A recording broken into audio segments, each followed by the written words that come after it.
The crowd had gathered like vultures, their faces twisted with a righteous fury that only a mob can summon. They stood in a loose circle around the makeshift gallows, nothing more than a sturdy oak branch and a length of rope, but sufficient for their purpose. A cold Montana wind whipped across the dusty main street of Clearwater, carrying the scent of coming snow and the murmurs of anticipation. The condemned man stood with his hands bound behind his back, his copper skin marking him as clearly as any brand. His face remained impassive, eyes fixed on some distant point beyond the horizon, as if already communing with his ancestors. The charge was horse theft, a hanging offense in these parts, though the evidence had been flimsy at best. Sheriff Frank Thornton watched from the boardwalk, his watery eyes betraying his discomfort, but lacking the courage to intervene. The badge on his chest seemed to weigh heavier with each passing moment. "Get on with it," someone shouted from the crowd.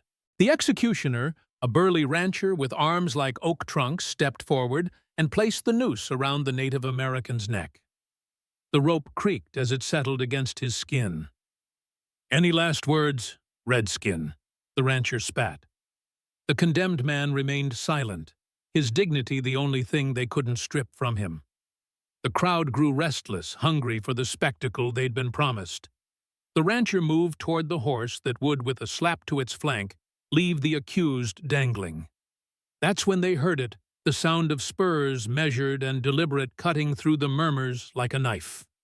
The crowd parted instinctively, revealing a tall figure walking steadily toward the makeshift gallows. Jackson Wolf Sullivan moved with the fluid economy of a predator, each step precise, unhurried. At 55, his face was a weathered map of the West, tanned leather stretched over sharp bones, with a long scar running from his right temple to the corner of his mouth. His silver-streaked hair hung to his shoulders beneath a black hat that had seen better days. But it was his eyes that caused the crowd to step back, pale blue and cold. As a mountain ice, they held the 1,000-yard stare of a man who had seen too much death to be impressed by one more. "That's far enough, Sullivan," the rancher called out, his voice faltering slightly. "This ain't your business." Jackson didn't break stride. His long coat flapped in the wind, revealing glimpses of the holstered Colt revolver at his hip, a weapon known throughout the territory as redemption. "Trial's over. Justice is being served," the rancher added with less conviction. Jackson stopped 10 paces from the gallows. "I don't see any justice here," he said, his voice low and rough, like stones grinding together. "Just a lynching." Sheriff Thornton finally found his voice. "Now, Wolf, the evidence." "What evidence?" Jackson cut him off. "Did anyone actually see this man steal a horse?" The silence that followed was answer enough. "You know how it is with these Indians," someone muttered from the crowd. Jackson's eyes narrowed. His right hand hovered near his holster. "I know how it is with frightened men looking for someone to blame." The tension in the air thickened. Several hands drifted toward weapons. "Last chance to walk away, old man," the rancher growled. A ghost of a smile touched Jackson's lips there and gone like a mirage. "I'm giving you the same courtesy." What happened next was so quick that many would later swear they'd blinked and missed it. Jackson's hand moved in a blur, redemption-clearing leather, before most had registered the movement. The shot cracked like thunder across the street. The rope split cleanly, severing just above the knot. The condemned man dropped to his knees, the noose still around his neck, but now connected to nothing. Jackson's gun remained level, smoke curling from its barrel. "Next shot won't be aimed at rope." The crowd began to disperse, muttering curses, but lacking the courage to challenge the man who had become a living legend in these parts. The rancher spat in the dust but wisely backed away. Sheriff Thornton approached cautiously, his round face shiny with sweat despite the cold. You can't keep interfering like this, Wolf. These folks need to remember what civilization looks like. Jackson finished for him, holstering his weapon with practiced ease.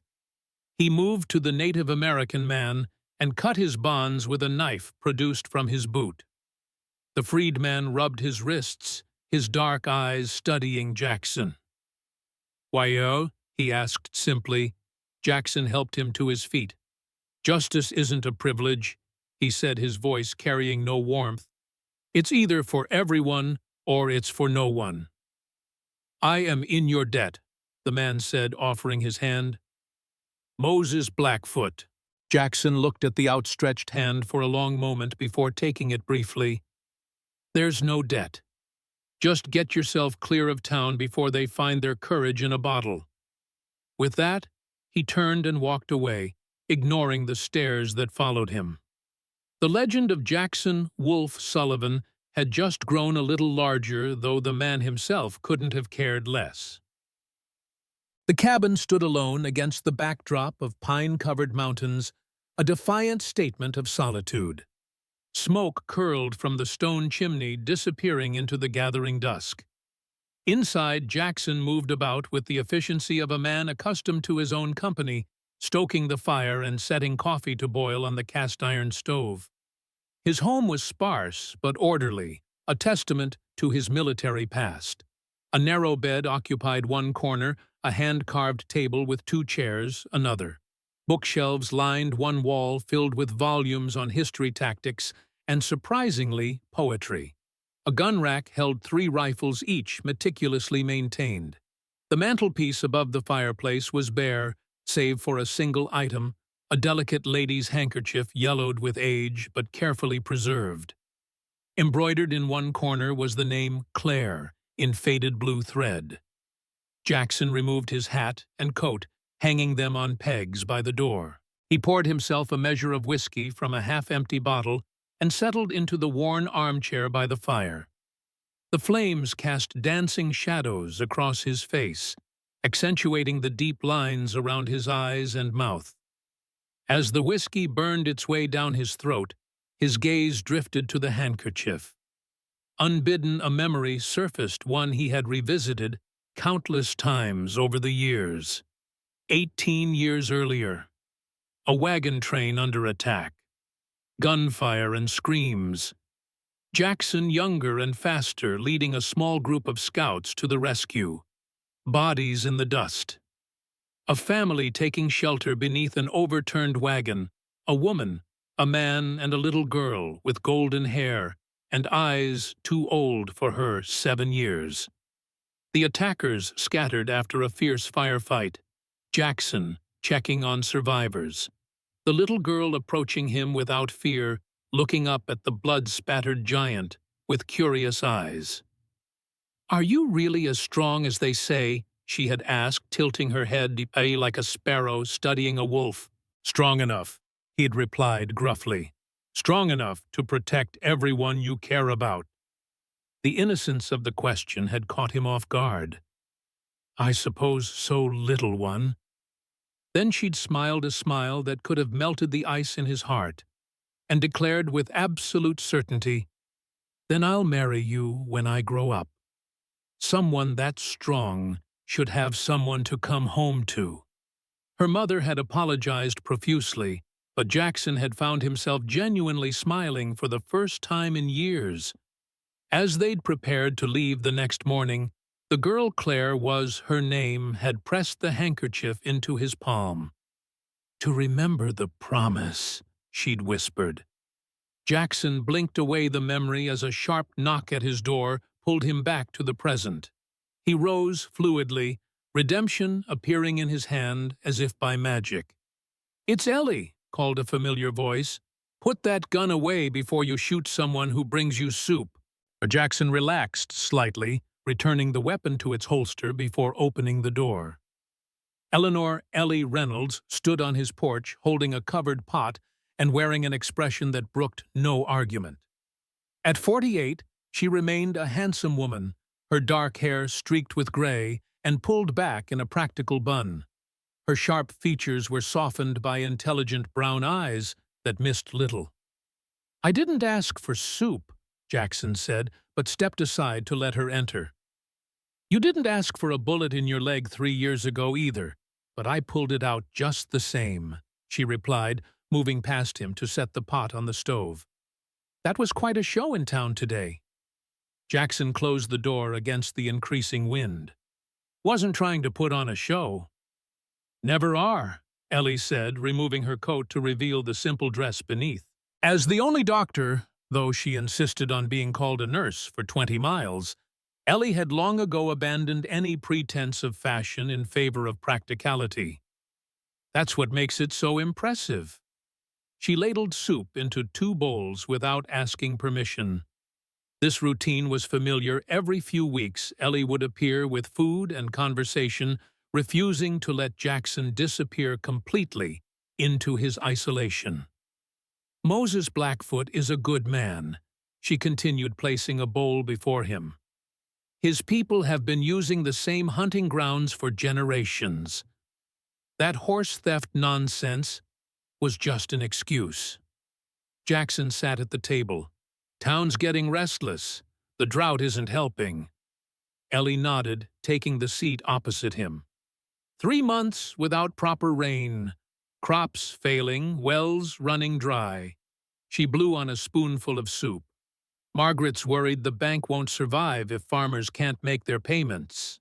"Margaret's always worried about that bank," Jackson said, though without rancor. "It's all she has left of Henry," Ellie reminded him. "And the town council doesn't make it easy for a woman to run a business, even if she was married to the most respected banker in the territory." They ate in companionable silence for a while, the fire crackling in the hearth. Jackson had known Ellie since the war. She'd been a field nurse who'd saved countless Union soldiers with her steady hands and unflappable demeanor. They'd reconnected by chance when he'd settled in Clearwater 5 years ago, and she was perhaps the only person he could truly call a friend. "You're having the dreams again," she said suddenly, her eyes sharp on his face. Jackson didn't bother denying it. The dark circles under his eyes spoke volumes. "Same as always. Raven Creek." He nodded once, his jaw tightening. Ellie sighed. "I have some herbs that might help you sleep." "I don't want to sleep deeper," Jackson said. "Makes it harder to wake up when they come." They both knew who they were, the ghosts that haunted his nights, the faces of men he'd killed and those he'd failed to save. Ellie's gaze drifted to the handkerchief on the mantel. "You ever wonder what happened to her, the little girl?" "Sometimes," Jackson admitted, though the truth was, he wondered every day. In his darkest moments, that small token of innocence was sometimes the only light he could find. "She'd be a woman now," Ellie mused. 25 or so. 25. Jackson confirmed, then caught himself. Ellie smiled knowingly but said nothing more on the subject. Instead, she changed topics. "Heard some troubling news today. Riders came through from Bitter Creek. Said they were attacked by the Hawks gang." Jackson's hand stilled the spoon halfway to his mouth. "Harrison's group hasn't been this far north before." "Maybe they're expanding their territory," Ellie suggested, watching him carefully. "Sheriff mentioned the name Reynolds, and I thought you might—" The sound of shattering glass interrupted her as Jackson's whiskey tumbler slipped from his grasp and shattered against the floor. "Sorry," he muttered, immediately kneeling to gather the shards. "Leave it," Ellie said gently, joining him on the floor. "Jackson, if he's coming this way—" "He's not." Jackson cut her off, his voice hard. "Harrison Reynolds died at Raven Creek 15 years ago." "You never found his body," Ellie reminded him softly. "I know my bullet hit him," Jackson insisted, a muscle jumping in his jaw. "And even if he survived, he wouldn't show his face around here. Not where I might be." Ellie said nothing, but her expression spoke volumes. They both knew the truth. if Harrison "Hawk" Reynolds was indeed alive and leading the notorious gang terrorizing the territory, there was only one reason he would come to Clearwater: to finish what had started at Raven Creek. Later that night, long after Ellie had gone, Jackson sat at his desk by lamplight, a piece of paper before him. The wind had strengthened into a full gale, hurling the first snow of winter against the windows with growing fury. His pen moved steadily across the page. To the sheriff of Bitter Creek, reports of the Hawks gang in your territory have reached Clearwater. If the leader is who I suspect, exercise extreme caution. He is a former Union officer trained in tactics and will have planned every move in advance. He does not leave witnesses. Check for a distinctive scar on his left hand, a burn in the shape of a hawk's head. If confirmed, send word immediately. J. Sullivan. He wrote 5 more such letters to neighboring towns, each carefully worded to avoid revealing too much of his personal connection to the matter. When the ink had dried, he folded and sealed them, ready to be dispatched with the mail rider, assuming the storm abated enough to allow travel. Jackson moved to the window, watching the snow swirl in hypnotic patterns. The temperature was dropping rapidly. This would be no ordinary early winter storm. His gaze drifted to Redemption, sitting in its holster on the bedside table. He'd named the Colt after what he'd sought, but never found redemption for the lives he'd taken, for the decisions that haunted his sleep, for the man he'd become in service to a cause he'd once believed just. The irony wasn't lost on him that the gun bearing that name had taken more lives than he cared to count. 3 sharp knocks at the door jolted him from his thoughts. His hand moved automatically to the revolver at his hip, different from redemption, but no less deadly. "Who's there?" he called, moving silently to position himself beside the door. "Jackson, it's Margaret Wilson." The voice was barely audible above the howling wind. "Please, we need help." He opened the door cautiously, gun still at the ready.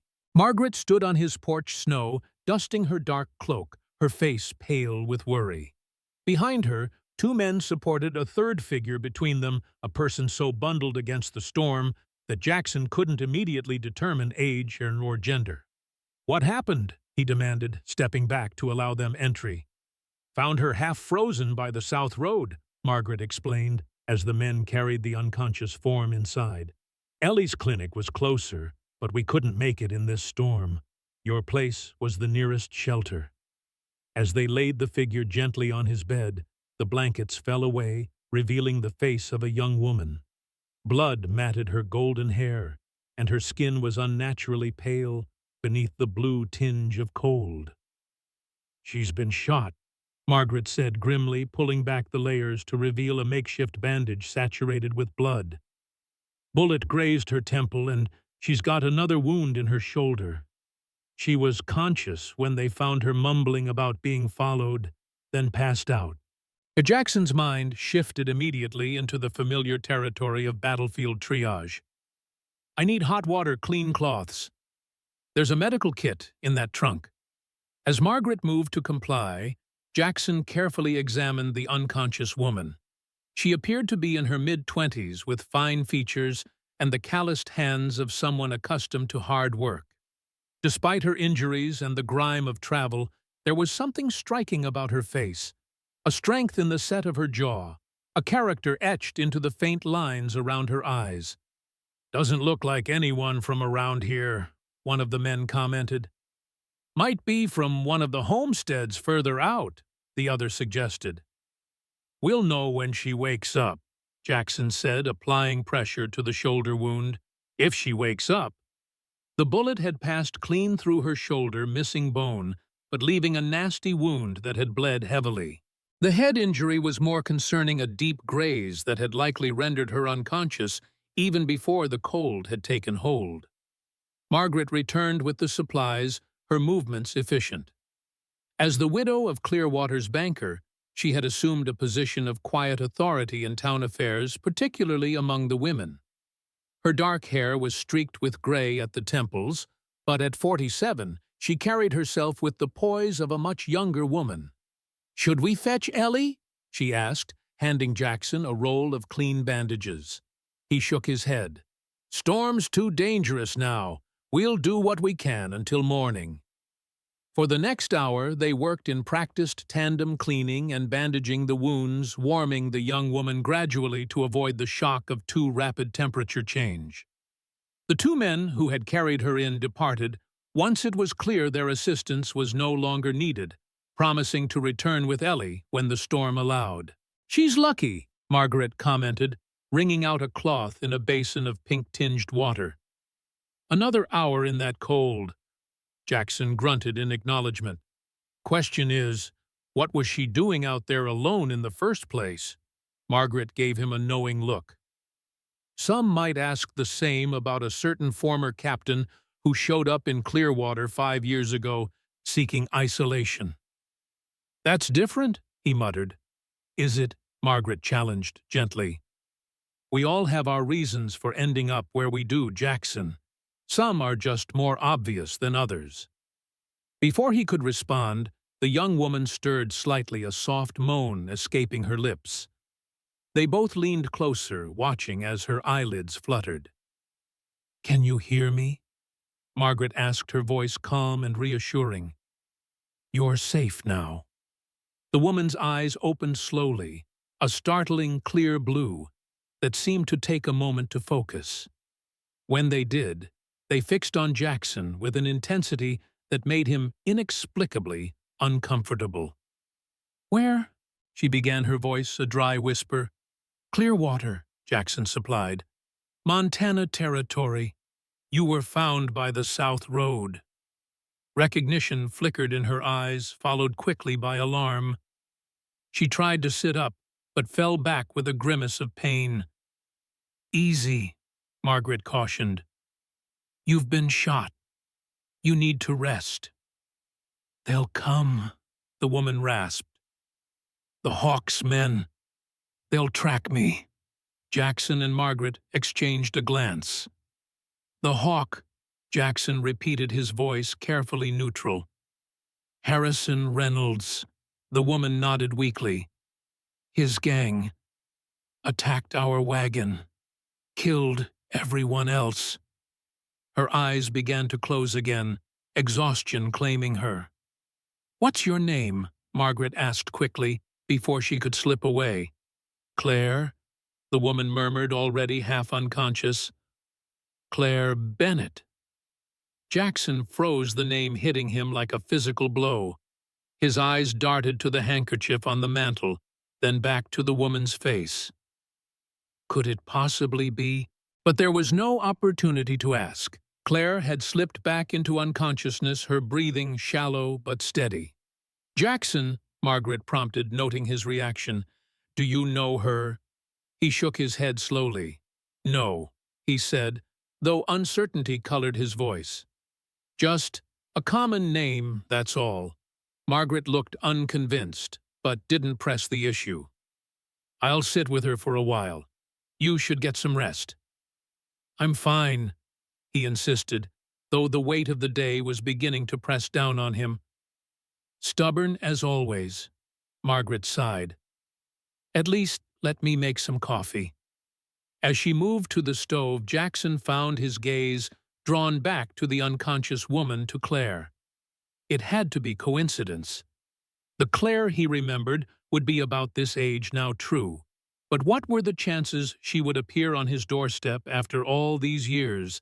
And yet, something about her seemed hauntingly familiar. Not just the name, but something in the determined set of her jaw, the directness of her gaze, in that brief moment of consciousness. Outside, the storm raged on, isolating the cabin from the rest of the world. Inside Jackson, Sullivan felt the first stirrings of something he'd thought long-buried hope, mingled with a fear he couldn't quite name. Dawn brought a temporary lull in the storm, though heavy clouds promised more snow to come. Jackson stood on his porch, surveying the transformed landscape. 6 inches of fresh powder blanketed everything in sight, with drifts twice that depth, where the wind had piled it against structures and trees. He'd spent the night in his chair, drifting in and out of a light sleep, always alert for any change in Claire's condition. Margaret had finally succumbed to exhaustion herself, curled in the second chair with a blanket pulled tight around her shoulders. The sound of approaching horses drew his attention. Ellie and Sheriff Thornton appeared around the bend in the trail, their mounts struggling through the deep snow. "Heard we had unexpected company," Ellie called as she dismounted, medical bag in hand. Jackson nodded toward the cabin. "Gunshot wounds, shoulder and head. Margaret's with her." "Her?" Thornton asked, his ruddy face creased with concern. "Says her name is Claire Bennett," Jackson replied, watching the sheriff's reaction carefully. "Claims she escaped from the Hawks gang after they attacked her wagon. Ring any bells?" Thornton shook his head. "Haven't heard of any attacks nearby, but with this weather news, travel's slow." He stomped snow from his boots. "Though there was that report from Bitter Creek about the Hawk moving north." Ellie had already moved past them into the cabin. Jackson could hear her brisk voice as she took charge of the patient, Margaret's relieved response following. "You think it's really him?" Thornton asked quietly. "Reynolds." Jackson's expression hardened. "If it is, he's a dead man walking." "That was a long time ago, Wolf," the sheriff said cautiously. "War makes men do things—" "Don't!" Jackson cut him off. "What happened at Raven Creek wasn't war. It was butchery." Thornton wisely dropped the subject. "I'll send telegrams to neighboring towns, see if anyone knows about this Bennett woman or any recent attacks." Inside, they found Ellie examining Claire, whose color had improved significantly overnight. She was still unconscious, but her breathing was stronger and more regular.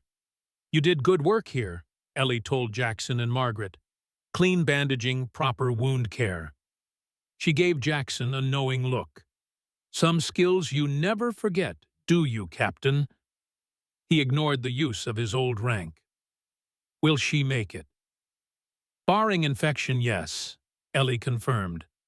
"The head wound looks worse than it is. Bullet grazed her, took some skin and hair, but didn't fracture the skull. Shoulders are clean through and through. She's young and strong. Main concerns now are fever and making sure those wounds stay clean." Margaret rose, stretching stiff muscles. "I should get back to town. The bank isn't going anywhere in this weather," Ellie interrupted. "But I could use your help getting our patient moved to my clinic once the path is clearer." Jackson shook his head. "She stays here." 3 pairs of eyes turned to him in surprise. "If she's really running from the Hawks gang, moving her through town would just draw attention," he explained. "Besides the clinics, the first place they'd look for an injured fugitive."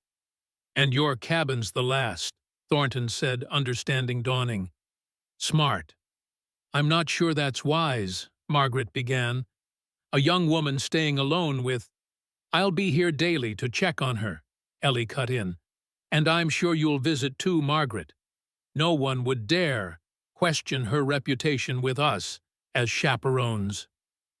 The matter settled, they made arrangements for Ellie to return that evening with additional medical supplies.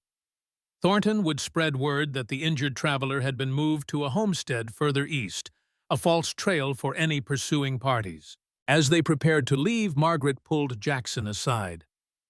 "Are you certain about this taking responsibility for a stranger?" Jackson's gaze drifted to Claire's still form on his bed.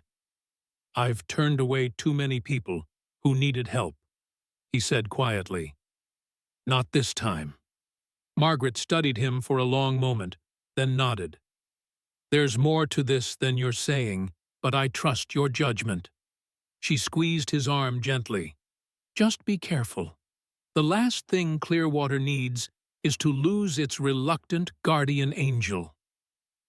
After they'd gone, Jackson sat beside the bed, studying the unconscious woman's face.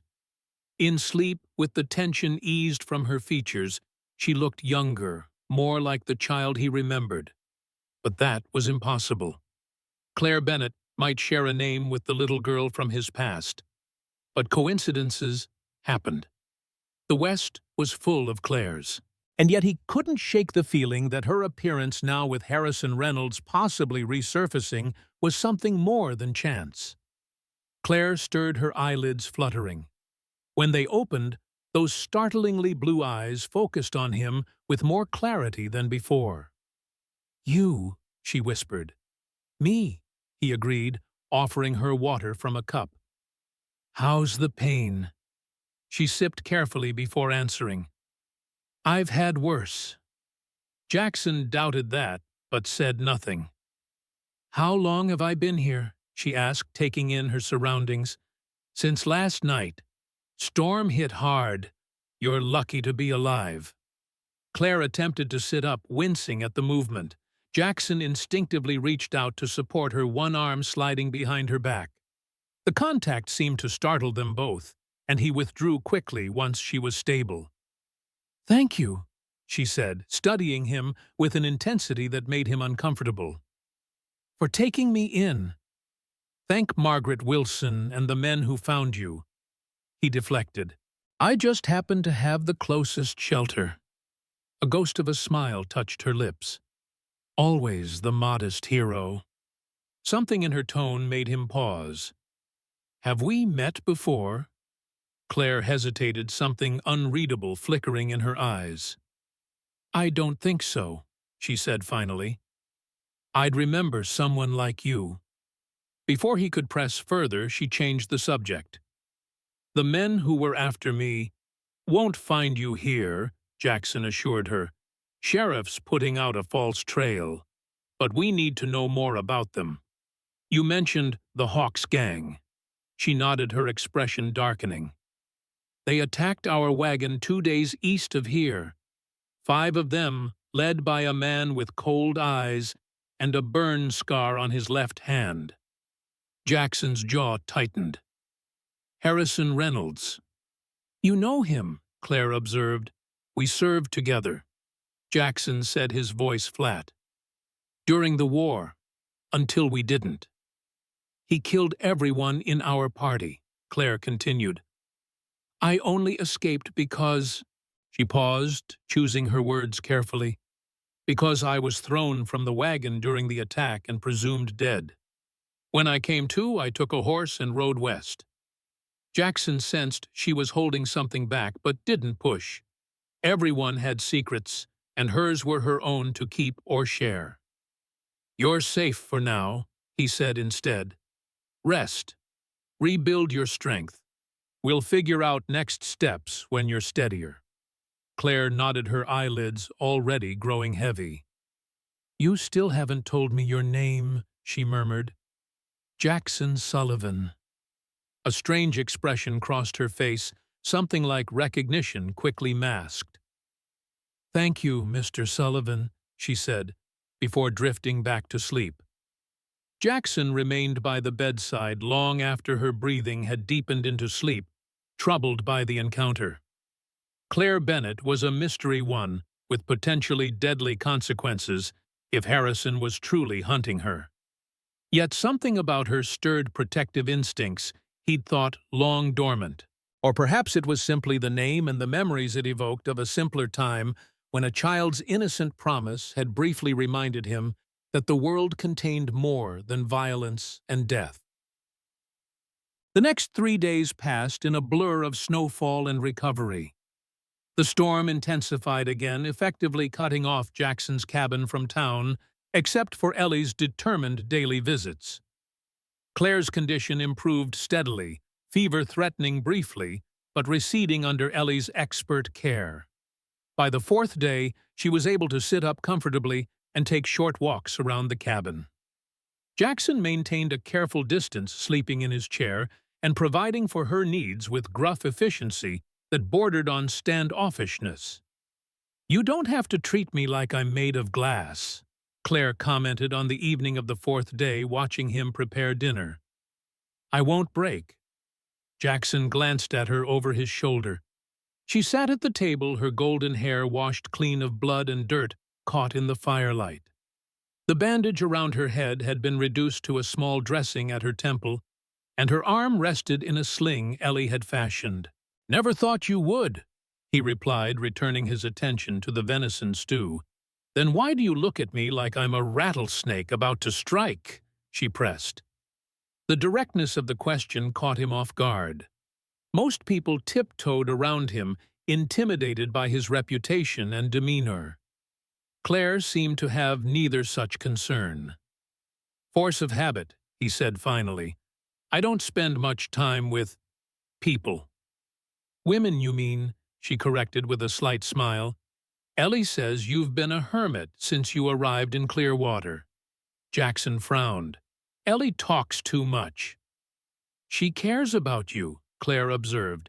"They all do, Ellie, Margaret, even that nervous sheriff.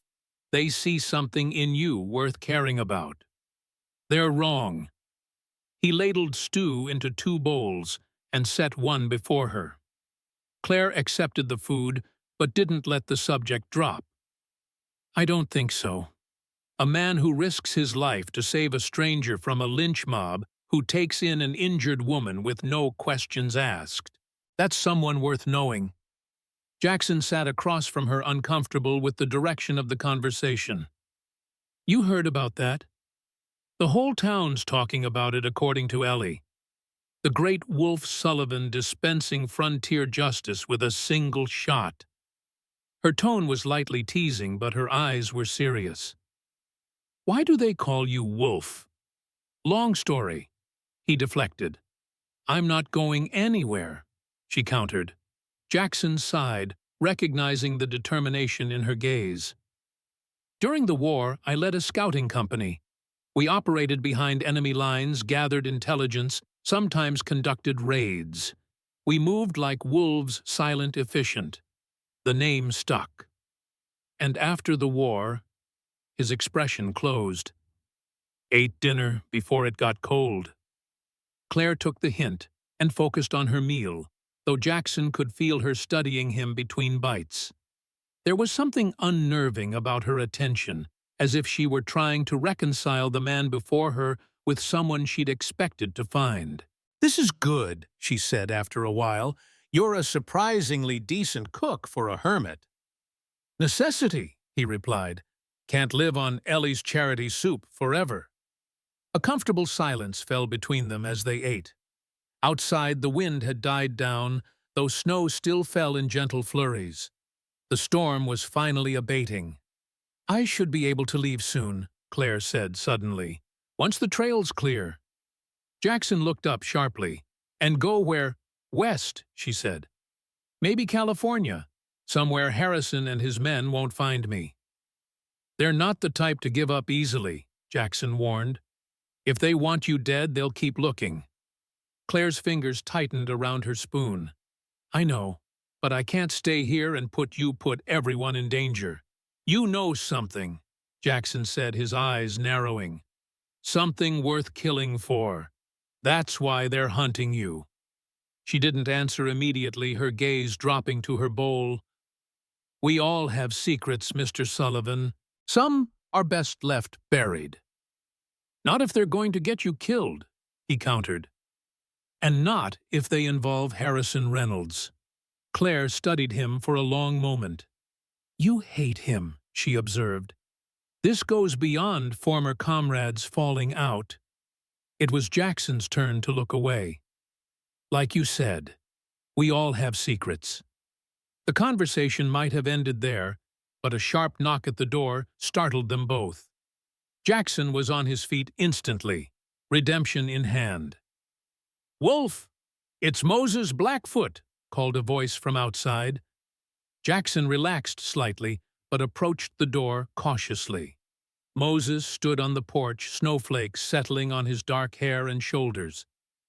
"Apologies for the late visit," the Native American said. "But I've been tracking unusual movements in the hills east of town. Thought you should know." Jackson ushered him inside, where Moses nodded respectfully to Claire before continuing. 4 riders moving carefully, checking trails. Not hunters, too methodical. He removed his gloves, warming his hands by the fire. They made camp 3 miles east, near the old mining road. Jackson and Claire exchanged a glance. "Did they see you?" Jackson asked. Moses shook his head. "I am a ghost in my own lands." "When?" Claire asked, her voice tight. "This afternoon," Moses replied. "They will reach town by tomorrow, if the weather holds." "The Hawks' men," Claire whispered, her face paling. "Likely," Jackson agreed grimly. 4 men would be a scouting party. If it's Harrison, he's being cautious, sending men ahead to assess the situation. "I have to leave," Claire said, rising from her chair. "Now, tonight. In the dark, in your condition with 4 killers between you and anywhere safe," Jackson challenged. "That's suicide." "Staying puts you in their path," she argued. "I've been in their path before," Jackson replied, a dangerous edge to his voice. "I'm still standing." Moses watched the exchange with interest. "The woman speaks wisdom," he said finally, "but so does Wolf. Neither option is good." "There's a third way," Jackson said after a moment's thought. "We make you disappear, but not by running." "How?" Claire demanded. "Tomorrow Ellie announces that the injured traveler she's been treating died during the night," Jackson explained. "We hold a small funeral complete with a coffin empty, of course. Meanwhile, you stay hidden here until we can arrange safer passage west." "It could work," Moses mused. "The Hawks' men would have no reason to stay once they believe their target is dead." Claire looked unconvinced. "And if they want proof, if they insist on seeing the body, they won't get past me," Jackson said simply. Something in his tone must have reassured her, because Claire slowly nodded. "All right, we'll try it your way." "I'll keep watch on their camp," Moses offered. "Warn you if they move before dawn." After Moses departed, an uneasy silence fell over the cabin. Claire paced nervously, her injured arm cradled against her body. "You should rest," Jackson told her. "Tomorrow will be challenging enough." "I can't," she admitted. "Every time I close my eyes, I see them. The attack, the people who died." Jackson recognized the haunted look in her eyes. He'd seen it in his own reflection for years. "The dreams don't go away," he said quietly. "But, eventually, you learn to live with them." "Does speaking from experience make that more comforting?" she asked, a hint of bitterness in her voice. "No," he acknowledged. "But it's the truth." Claire stopped pacing and faced him directly. "Tell me about Harrison Reynolds," she said. "What happened between you two?" Jackson was silent for so long that Claire thought he might not answer. When he finally spoke, his voice was distant, as if recalling events from another lifetime. "We were like brothers once. Joined up together in '61, served in the same regiment. I was a captain, he was a major. When they formed special scouting companies, we both volunteered. Fought side by side for 3 years.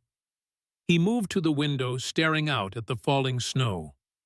War changes men. Some find their better nature in the chaos. Others lose whatever goodness they had. Harrison, he began to enjoy it too much. The killing, the power. Started taking trophies from Confederate soldiers he'd killed. "The burn," Claire said softly. "On his hand." Jackson nodded. "Got it saving my life at Antietam. Confederate soldier had me pinned about to finish me with a bayonet. Harrison grabbed the barrel of the man's rifle hot from firing and wrestled it away. Killed the soldier with his own weapon." "What turned him?" Claire asked. "What changed a hero into whatever he is now?" Jackson's reflection in the window looked suddenly older, the lines in his face deeper. Raven Creek, a small settlement in Virginia near the end of the war. Reports suggested Confederate supplies were being stored there. Our orders were to investigate, confiscate if necessary. His hand clenched into a fist. There were no military supplies, just civilians, women, children, old men. But Harrison had been convinced the intelligence was solid. When we found nothing, he snapped, said they must have hidden everything, ordered the entire village put to the torch, with people still inside their homes. Claire's hand had risen to cover her mouth. And you stopped him. I tried, Jackson said, his voice hollow. Countermanded his order. Our men were confused, split loyalties, half sided with him, half with me. It turned ugly. Soldiers who'd fought together for years, suddenly at each other's throats. You fought him, Claire said, not a question, but a statement.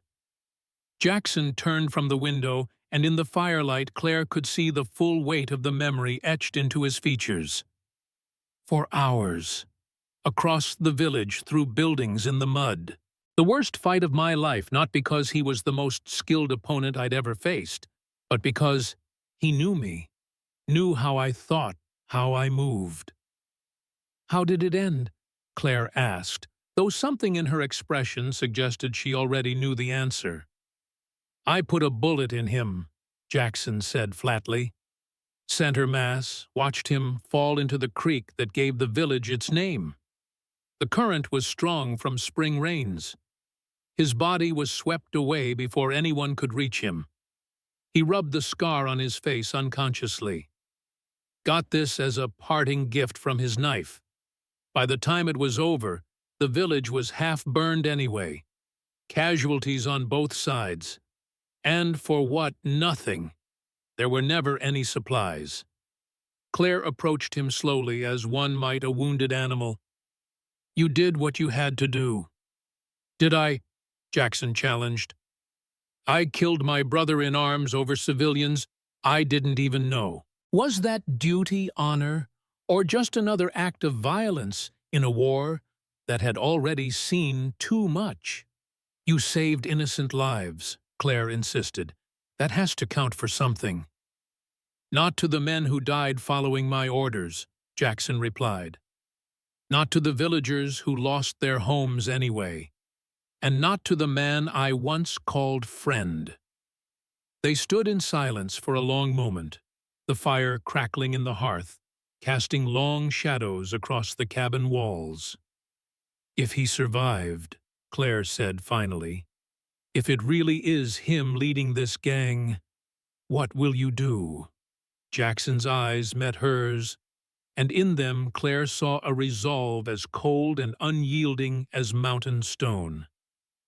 Finish what I started at Raven Creek. The certainty in his voice sent a chill through her that had nothing to do with the winter night outside. Morning brought clear skies, and the news that 4 strangers had ridden into Clearwater at dawn.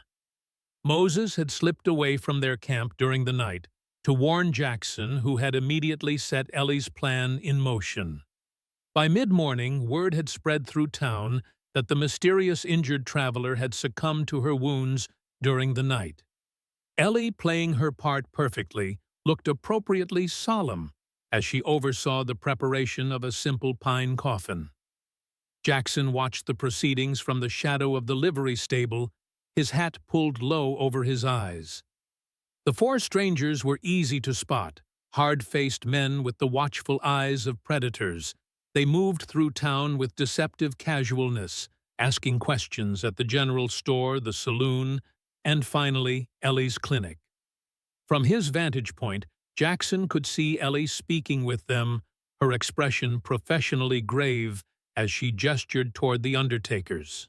The men exchanged glances before one, a tall, lean figure with a scar bisecting his right eyebrow, peeled off toward the small cemetery where preparations for burial were underway. Jackson followed at a distance, hand never far from redemption.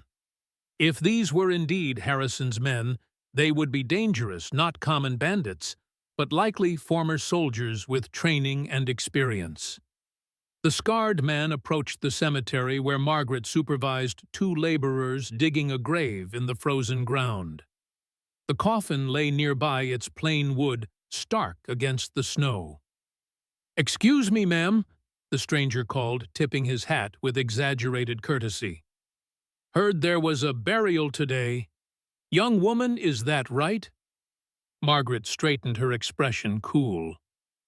"That's correct. A tragic case. The poor girl never even regained consciousness to tell us her name." The man's eyes narrowed slightly. "Mind if I pay my respects? My companions and I have been searching for a friend's daughter went missing from a wagon train. Might be her." "Of course," Margaret said smoothly. "Though I should warn you, Dr. Reynolds advised against viewing the body. The head wound was substantial." Jackson tensed at the deliberate use of Ellie's maiden name, a subtle signal to the stranger that they knew exactly who they were dealing with. The man's hand drifted toward his holster. "I'd still like to see her, if it's all the same." Margaret's gaze flicked briefly to where Jackson stood partially concealed by a stand of bare-branched aspens. "As you wish," she said, moving toward the coffin. "Though I must insist on being present." The stranger followed his posture, alert despite his casual demeanor. Jackson circled quietly through the trees, positioning himself for a clear line of sight. Margaret made a show of struggling with the coffin lid before the man stepped forward to assist. Together they raised it, revealing a body wrapped in burial cloths, face covered.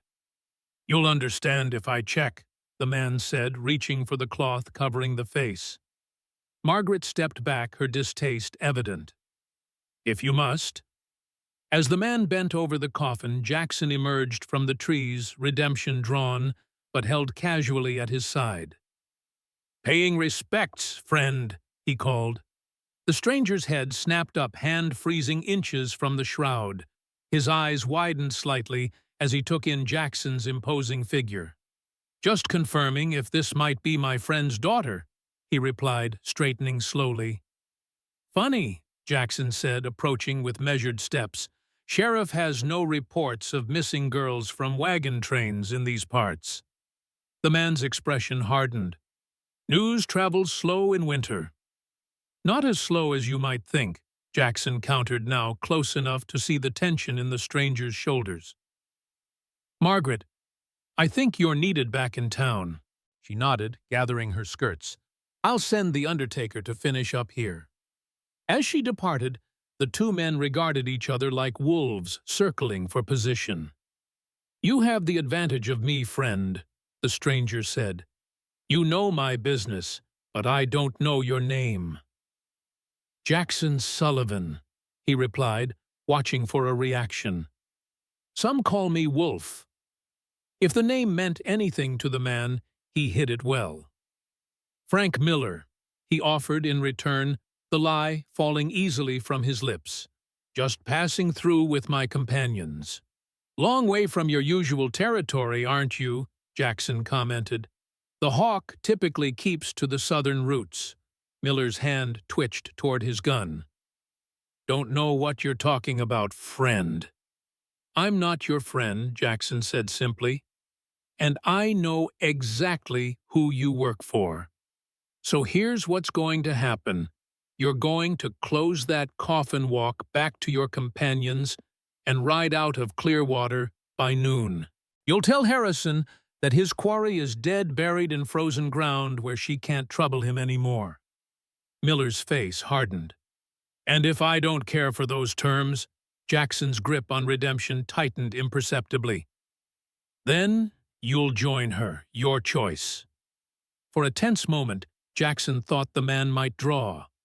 Something in Miller's eyes, a calculating coldness, suggested he was weighing his chances. But survival instinct won out. Slowly, deliberately, he closed the coffin lid. "You've made a mistake, Sullivan," he said quietly. "The hawk doesn't forgive, and he doesn't forget." "Neither do I," Jackson replied. "Tell him Wolf sends his regards, and if he wants to finish what started at Raven Creek, he knows where to find me." Miller's eyes widened slightly at the mention of Raven Creek. "You're that Sullivan," he breathed. "The captain who—" "The very same," Jackson cut him off. "Now go, before I decide the gravediggers need more work today." Miller backed away, hands carefully visible. "This isn't over," he warned. "It never is," Jackson agreed grimly. He watched as Miller retreated toward town, no doubt to gather his companions. Only when the man was out of sight did Jackson approach the coffin, curious about the body Margaret and Ellie had arranged as a decoy. Lifting the lid carefully, he found himself looking at a remarkably realistic effigy. A store mannequin wrapped in burial cloths, with a wig of golden hair just visible beneath the face covering. Ellie's attention to detail was impressive. From a respectful distance, no one would question it was a body. Jackson closed the coffin and made his way back to town by a circuitous route, arriving at the main street in time to see Miller and his 3 companions mounting up outside the saloon. Their expressions were grim, their movements betraying frustration. From the boardwalk, Sheriff Thornton watched them with poorly disguised relief. As they rode past, Miller locked eyes with Jackson briefly, a silent promise of future reckoning, before spurring his horse toward the eastern trail. Ellie emerged from her clinic, crossing the street to join Jackson. "Think they believed it?" she asked quietly. "Enough to leave," Jackson replied. "For now." "What will they tell Reynolds?" "That his target is dead," Jackson said. "Whether he believes it is another matter." Ellie studied his face. "You want him to come, don't you? You want to face him." Jackson didn't answer, but his silence was confirmation enough. "Be careful what you wish for, old friend," Ellie warned. "The past has a way of exacting its own price." As Jackson watched the 4 riders disappear into the distance, he couldn't shake the feeling that a clock had started ticking, counting down to an inevitable confrontation that had been 15 years in the making. Whatever game Claire Bennett was playing, whatever secrets she held they had, now entangled him in their web. And deep down, in a place he rarely acknowledged, Jackson Sullivan was grimly pleased. After years of running from his ghosts, one had finally caught up to him. It was time to lay it to rest, one way or another. The days following the false funeral brought an uneasy quiet to Clearwater. Miller and his companions had departed as ordered, but Jackson harbored no illusions about their permanent absence. If Harrison Reynolds was indeed hunting Claire Bennett, a simple grave and a pine coffin wouldn't deter him for long. Claire's recovery continued steadily in the isolation of Jackson's cabin. With each passing day, her strength returned, the pallor giving way to healthy color, the hesitancy in her movements replaced by growing confidence. The shoulder wound remained tender, but was healing cleanly, and the head injury had left only a thin pink line partially hidden by her hair. A week after the stranger's departure, Jackson watched as Claire practiced drawing the small Derringer pistol Ellie had smuggled to her. Her movements were quick and fluid, the small gun appearing in her hand as if by conjuration. "Not your first time handling firearms," Jackson observed from where he sat cleaning redemption at the table. Claire tucked the Derringer back into the specially sewn pocket of her skirt. "My father believed a woman should know how to protect herself," she replied, "especially in the territories." "Your father was a wise man," Jackson said. "Where is he now?" A shadow crossed Claire's face. "Dead. 7 years ago." "I'm sorry." She nodded acknowledgement, but offered no further details. This had become a pattern in their interactions, Claire answering questions directly but sparingly, revealing little of her past beyond what was specifically asked. "Your turn," she said, changing the subject. Tell me about redemption. Jackson glanced down at the Colt in his hands, the metal gleaming in the afternoon light. What about it? The name, Claire clarified, settling into the chair opposite him. Most men name their guns after women or some boastful quality. Redemption is different. His hands stilled on the weapon. Needed reminding, he said finally, of what I was looking for. Jackson reassembled the Colt with practiced efficiency. Never quite found it. Maybe you were looking in the wrong places, Claire suggested, her blue eyes steady on his face. Before he could respond, a knock at the door brought them both to alertness. Claire immediately moved to the bedroom, their established protocol for unexpected visitors, while Jackson approached the door gun at the ready. "It's Margaret," called a familiar voice. Jackson opened the door to find Margaret Wilson standing on his porch, her expression grave. She carried a basket covered with a cloth, but her rigid posture suggested her visit was about more than delivering supplies. "What's happened?" Jackson asked, ushering her inside. Margaret set the basket on the table before turning to face him. "Victor Hargrove has called a town meeting for tomorrow. He's proposing to sell water from his private reservoir at rates most folks can't possibly afford." Claire emerged from the bedroom, having recognized Margaret's voice. "The drought's getting worse." Margaret nodded grimly. "The town well is nearly dry. Farmers are desperate. If this continues, people will start leaving those who can afford to anyway." "And Hargrove sees an opportunity," Jackson concluded, his tone hardening. "Always does," Margaret agreed bitterly. "Claims he's being generous offering water at all. But his terms would essentially make half the town indebted to him for years." Jackson leaned against the mantelpiece, his expression thoughtful. "There's the creek that feeds the north pastures. If we diverted it—" "Dried up last month," Margaret interrupted.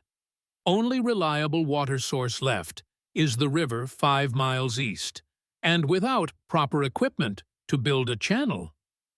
"Actually," Claire interjected, "there might be another option." Both Margaret and Jackson turned to her with surprise. "Before everything happened," Claire continued, a slight hesitation in her voice, "I worked with geological survey teams out west. There's a technique for finding underground springs using specific soil and plant indicators." "You're a geologist?" Margaret asked, clearly surprised. A faint smile touched Claire's lips. "Among other things, my father believed education shouldn't be limited by convention." "Can you find water near Clearwater?" Jackson asked, getting straight to the point. "Possibly," Claire replied. "I'd need to examine the area personally, which presents obvious challenges given my deceased status."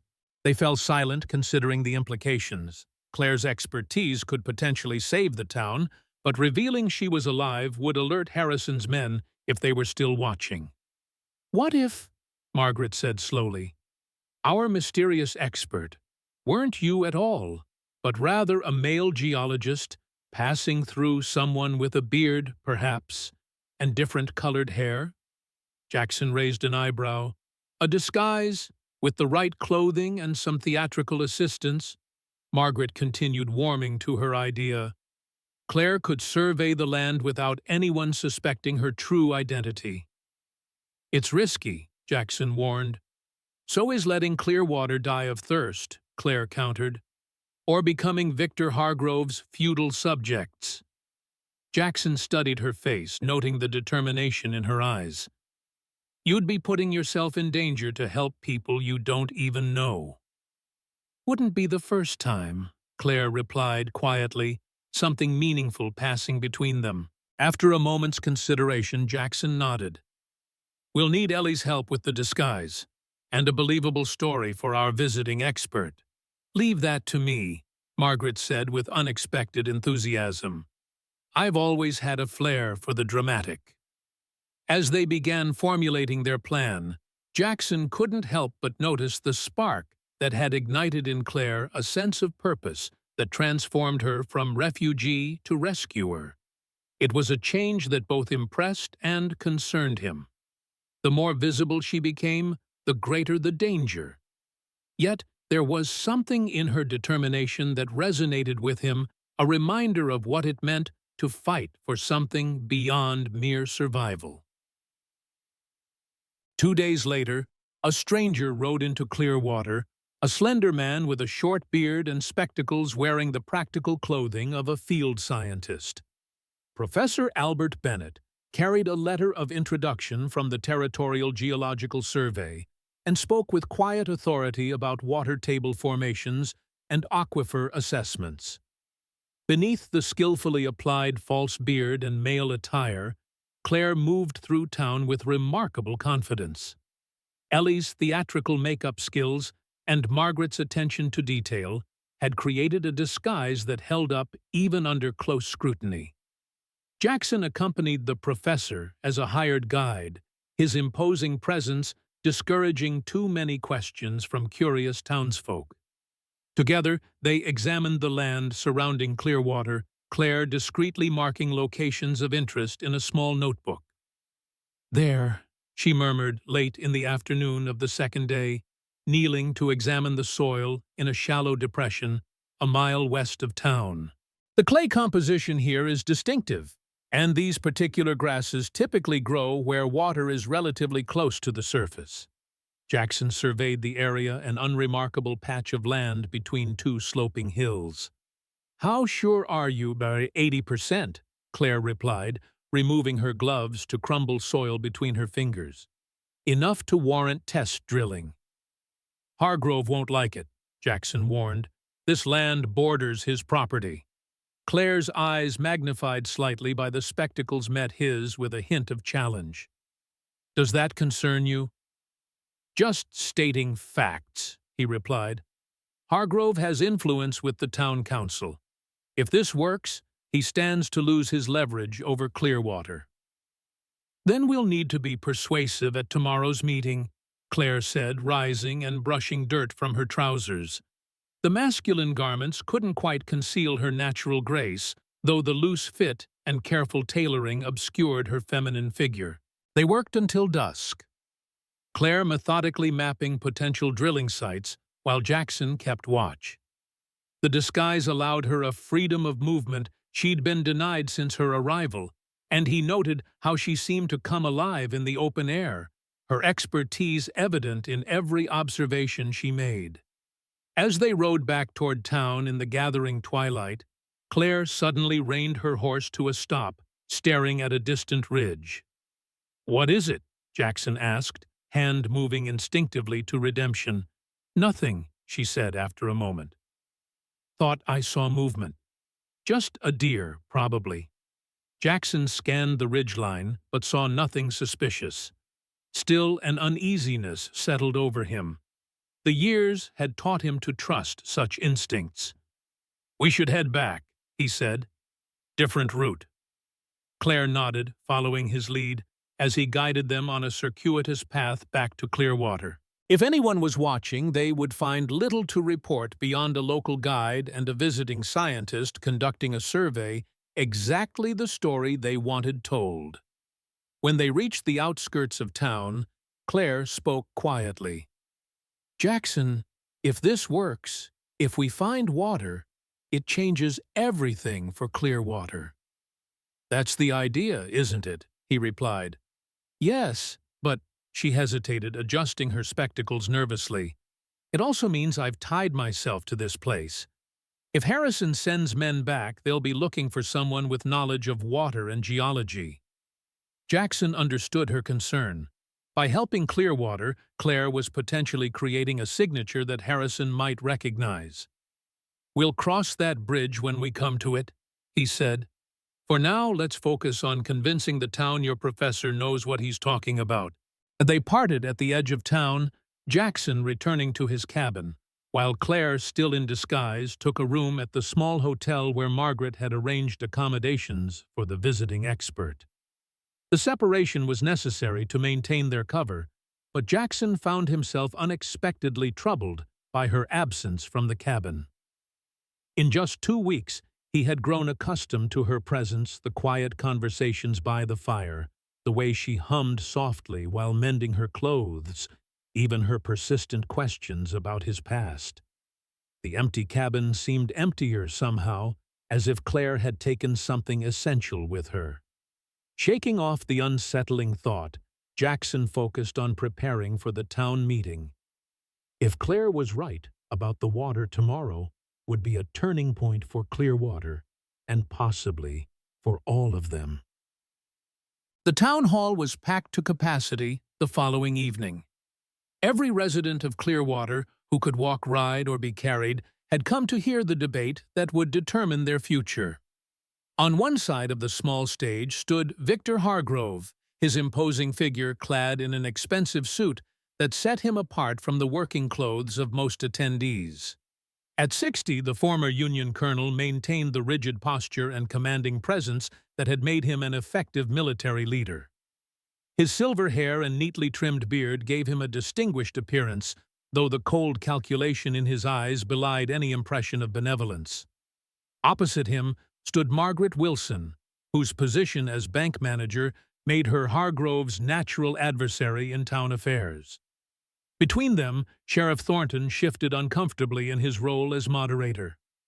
Jackson stood at the back of the hall, arms crossed, watching the proceedings with outward calm that masked his internal tension. Claire, or rather Professor Bennett, sat near the front, maintaining the scholarly demeanor they had carefully crafted.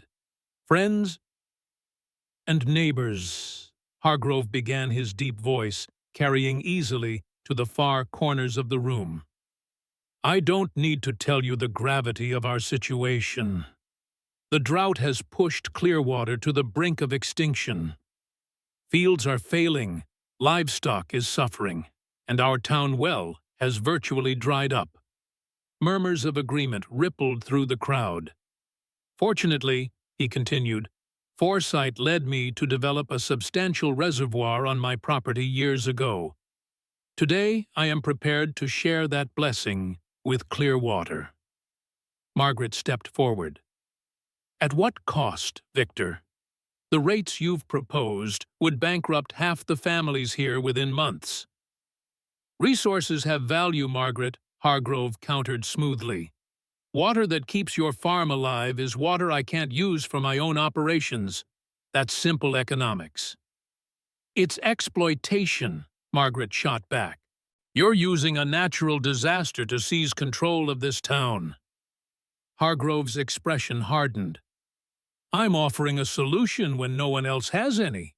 Unless you've been hiding a rainmaker in that bank vault of yours."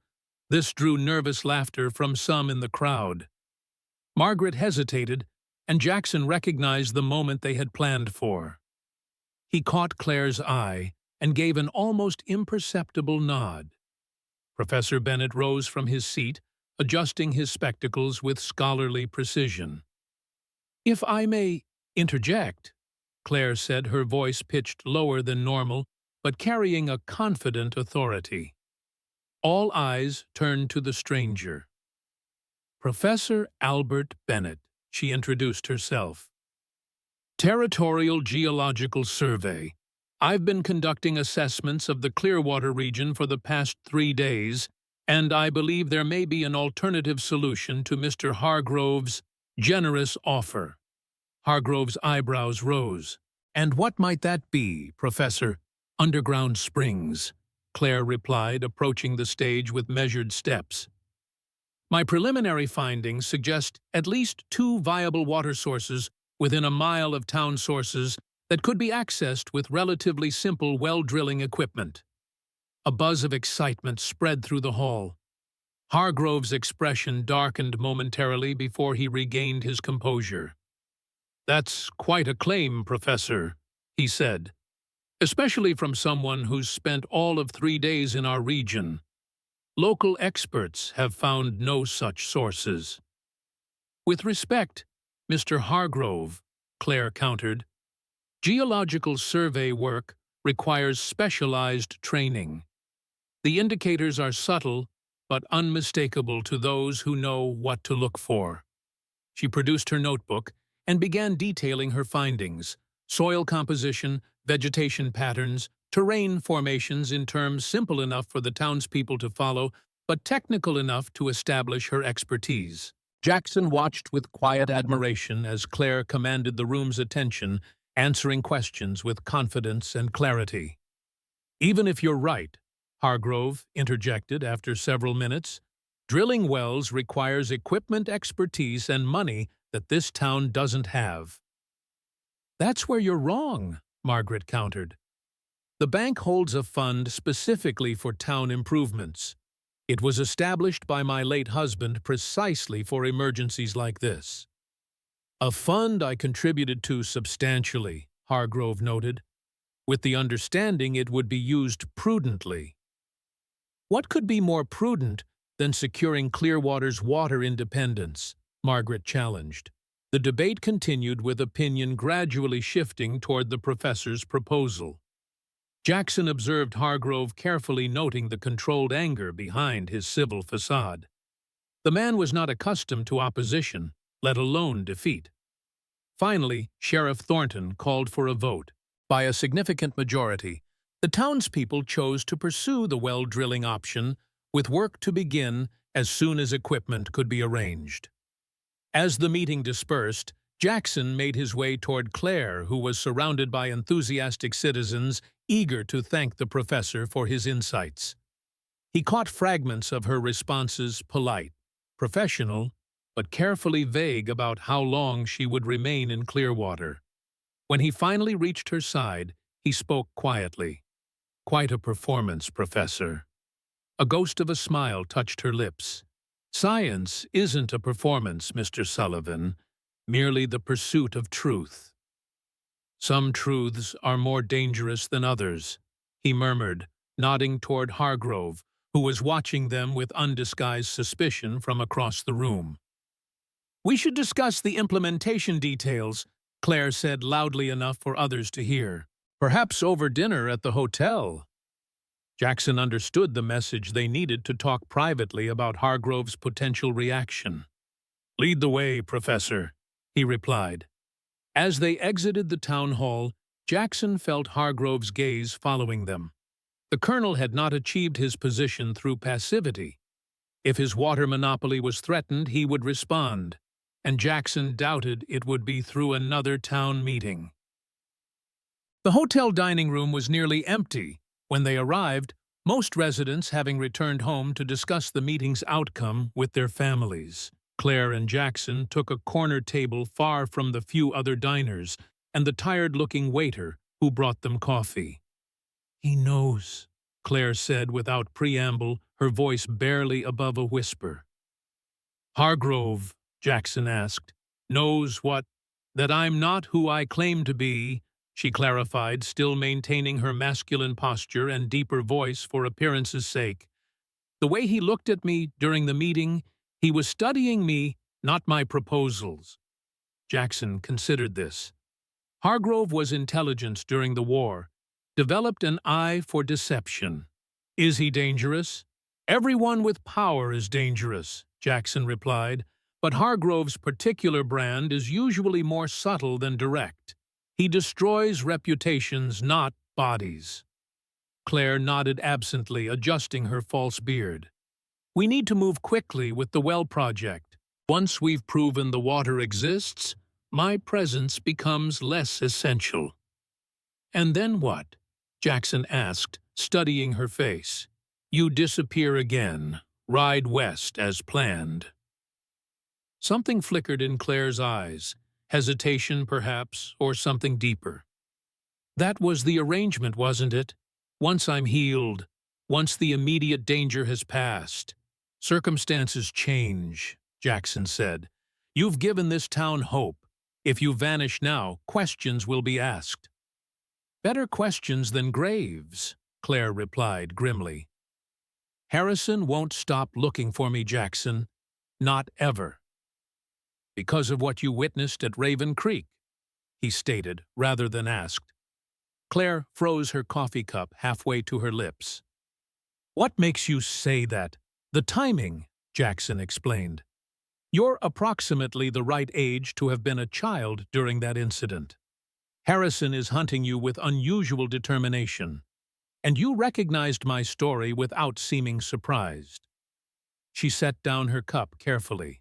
You've been putting pieces together. It's what kept me alive during the war, he said, noticing patterns others missed. Claire glanced around to ensure they weren't overheard, then leaned closer. Yes, she admitted quietly. I was at Raven Creek. My family was visiting relatives there when Harrison's men came. Jackson's expression tightened. You saw it all. She nodded, her eyes distant with memory. I hid in a root cellar. Heard the shouting, the gunfire. When it was over, I crawled out to find... Her voice faltered. My aunt and cousins were dead, the village half burned. I ran into the woods and kept running until I reached the next settlement. Why didn't you tell me this when I told you about Raven Creek? Jackson asked, a hint of accusation in his tone. Because I wasn't sure I could trust you, Claire replied honestly. And because I wasn't ready to relive it. And now I know you're the man who tried to stop it, she said simply. The man who fought Harrison when others followed him blindly. Jackson absorbed this, pieces falling into place. Harrison wants you dead because you're a witness to war crimes, evidence that could hang him even after all these years. That's part of it, Claire agreed. But there's more. During the chaos, I grabbed papers from my uncle's study. I didn't understand their significance then. I was just a frightened child taking something familiar for comfort. What kind of papers? Records, Claire said. My uncle was a federal investigator posing as a simple farmer. He'd been gathering evidence of a conspiracy, Union officers selling military supplies to Confederate agents. Harrison's name was prominent in those documents. Jackson's jaw tightened. That explains why he was so convinced there were supplies hidden in Raven Creek. He wasn't delusional, he was covering his tracks. And why he couldn't afford to leave witnesses, Claire added. The attack wasn't just brutality, it was calculated erasure. Do you still have these documents? Claire hesitated before answering. Hidden, somewhere safe. Jackson understood her caution. The less he knew, the less he could reveal if captured. This changes things, he said after a moment. Harrison isn't just seeking revenge for a personal grievance. He's protecting himself from the noose, which makes him even more dangerous, Claire concluded, to both of us. They sat in silence, the weight of revelation settling between them. Outside, darkness had fallen completely, and the few oil lamps in the dining room cast long shadows across their faces. You should stay in the hotel tonight, Jackson finally said. Maintain your cover as the professor. I'll check the cabin, make sure we weren't followed earlier. Claire nodded agreement. Be careful. Hargrove has eyes everywhere. As Jackson rose to leave, Claire caught his wrist, her grip surprisingly strong. Jackson, she said, dropping the professor's deeper register for a moment. Thank you for believing me. He looked down at her hand on his arm, then met her gaze. Truth has a different weight to it, he said simply. I've heard enough lies to know the difference. With that he departed, leaving Claire alone at the table, the untouched coffee growing cold between them. The night air carried the first hint of spring, though winter still held Montana firmly in its grip. Jackson rode slowly back toward his cabin, deliberately taking an indirect route to draw out any potential followers. His mind churned with Claire's revelations. Raven Creek had never been just another wartime tragedy. It had been a deliberate cover-up. Harrison hadn't merely snapped under the pressures of command. He'd been methodically eliminating witnesses to his treachery. The realization cast their final confrontation in a new light, not just a philosophical disagreement between former friends, but a desperate man's attempt to silence the last person who could expose him. And somehow, a child named Claire had escaped with evidence that could destroy him. The coincidence of her being the same girl who had once promised to marry Jackson seemed almost too perfect, too neatly circular. Yet he'd seen the recognition in her eyes when he'd told his story, the genuine emotion when she recalled hiding while her family was slaughtered. Lost in thought, Jackson almost missed the flicker of movement in the trees beside the trail. His hand moved to redemption as he reined his horse to a stop, senses suddenly alert. "Might as well show yourself," he called into the darkness. "You've been following me since town." Silence answered him, but Jackson remained still, knowing patience would prevail. After nearly a minute, a figure emerged from the shadows, Moses Blackfoot, moving with the silence that had earned him his reputation as a scout. "Didn't mean to alarm you," Moses said, approaching Jackson's horse. "Needed to speak privately." "Could have just knocked on my door," Jackson pointed out, relaxing slightly, but keeping his hand near his weapon. Moses shook his head. "Walls have ears these days, even in the wilderness. Speak plainly." "Strangers watching the town," Moses said. "Not the same men as before. These ones keep their distance observed through spyglasses from the ridges." Jackson frowned. "How many?" "3 that I've seen. Military training, they move like soldiers establish proper lookout rotations." "Harrison's men," Jackson concluded grimly. "They didn't believe our little funeral performance." "There's more," Moses continued. "They're watching your cabin, but also Hargrove's ranch. Long conversations between the observers." This was troubling news. If Harrison's men were communicating with Hargrove or his employees, it suggested a connection Jackson hadn't anticipated. "How close have you gotten?" he asked. "Close enough to hear a name mentioned," Moses replied. "Claire. They're looking for someone named Claire despite the funeral." Jackson's expression revealed nothing, but internally he cursed. The ruse had bought them time, nothing more. "There's something else you should know," Moses added, his voice dropping even lower.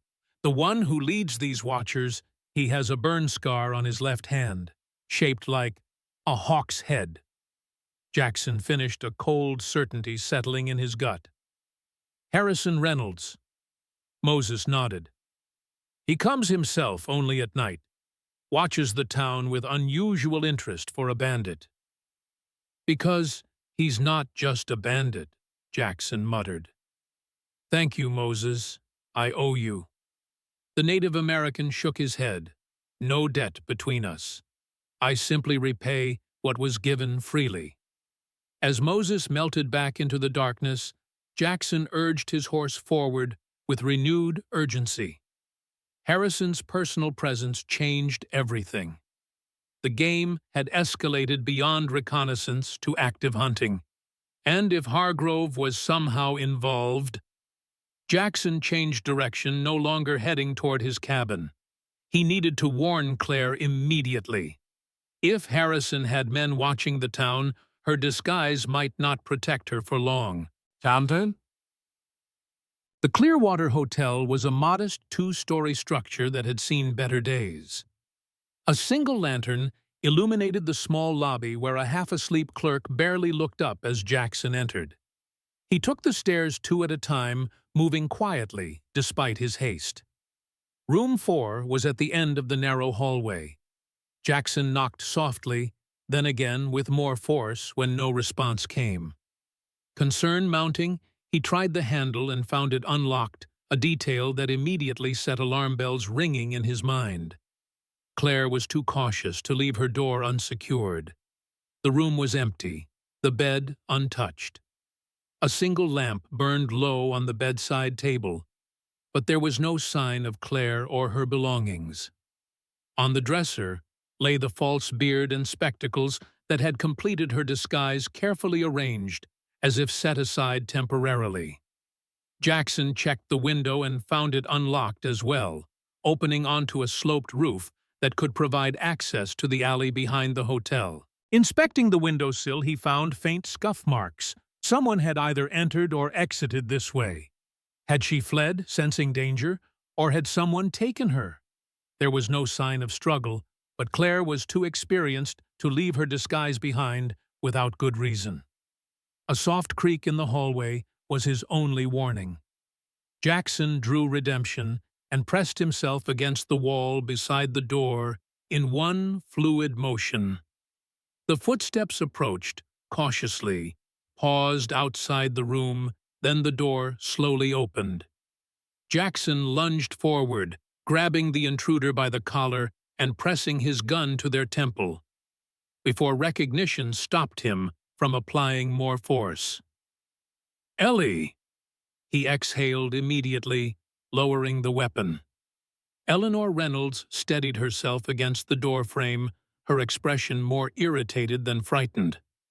"For God's sake, Jackson, you nearly stopped my heart. What are you doing here?" he demanded, holstering redemption. "Same as you, I expect," she replied, closing the door behind her. "Looking for our missing professor. Margaret sent word that Claire never returned after dining with you." "We parted less than 2 hours ago," Jackson said, scanning the room again for any clues he might have missed. "She was supposed to stay here tonight." Ellie moved to the dresser, examining the abandoned disguise. "Left in a hurry, it seems, or was made to leave." "No signs of struggle," Jackson noted. "The window was unlocked. She might have used it as an exit." "Why would she run?" Ellie asked. "Unless—" "Harrison's men are watching the town," Jackson confirmed. "Moses spotted them earlier. Harrison himself has been observed nearby." Ellie's face paled. "Then she's in grave danger. We need to find her before they do." "We need to consider another possibility," Jackson said grimly. "Hargrove. Moses mentioned his ranch is being watched too, with communication between the observers." "You think Victor is working with Harrison?" Ellie sounded skeptical. "They're both ambitious men, but an alliance with a known outlaw seems extreme even for Victor. Claire's water proposal threatens Hargrove's power over Clearwater," Jackson reasoned, "and Harrison wants Claire silenced permanently. Their interests align." Ellie sat heavily on the edge of the bed. "This is worse than I feared. If they're working together, then Claire is running from 2 powerful enemies instead of 1, Jackson finished. A soft knock at the window startled them both. Jackson drew his gun again, approaching cautiously. Through the glass, a face appeared. Margaret Wilson, her expression urgent. Jackson quickly opened the window to admit her. "Thank God you're both here," Margaret said as she climbed awkwardly into the room. "I've been looking everywhere for you." "What's happened?" Ellie asked. "Victor Hargrove sent men to arrest Professor Bennett," Margaret explained breathlessly. "Claims he's an imposter, possibly connected to the Hawks gang. They're searching the hotel as we speak." "That explains the vacant room," Jackson muttered. "Claire must have spotted them coming and fled." "Not exactly," Margaret said, a hint of pride entering her voice. "I warned her. One of the maids overheard Hargrove's men in the saloon and came straight to me. I helped Claire slip out the back about 30 minutes ago." "Where is she now?" Jackson demanded. "Hiding in the church cellar," Margaret replied. "Father Thomas still owes me favors from when the bank forgave the church's mortgage during the last economic downturn." Jackson nodded approval. The church was perhaps the last place Harrison's men would search, and its stone foundation provided better concealment than most buildings in Clearwater. "We need to get her out of town," he said. "If Hargrove's men are working with Harrison—" "They're not," Margaret interrupted. "At least, not directly. Victor is pursuing his own agenda. He believes the professor is a fraud sent to undermine his water monopoly." "Which is technically true," Ellie pointed out. But unrelated to Harrison's vendetta, Margaret countered. Victor doesn't know Claire is a woman, and he certainly doesn't know about her connection to Raven Creek. So we're dealing with two separate threats that happen to be targeting the same person, Jackson summarized. That hardly improves the situation. Heavy footsteps in the hallway silenced their conversation. A moment later, a forceful knock rattled the door. "Open up in there, sheriff's business," called an unfamiliar voice. Jackson gestured for the women to move toward the window. "Go," he whispered. "Get to Claire. I'll handle this." "And do what?" Ellie hissed. "Shoot your way through Hargrove's men, if necessary," Jackson replied grimly. "But I'd prefer to try reason first." Margaret and Ellie reluctantly slipped out onto the sloped roof while Jackson moved to answer the door. He opened it to find two men he recognized as Hargrove's ranch hands, both wearing hastily issued deputy badges. Behind them stood Sheriff Thornton, looking profoundly uncomfortable with the situation. "Evening, gentlemen," Jackson said calmly. "Something I can help you with?" "We're looking for Professor Bennett," the taller of the two ranch hands stated.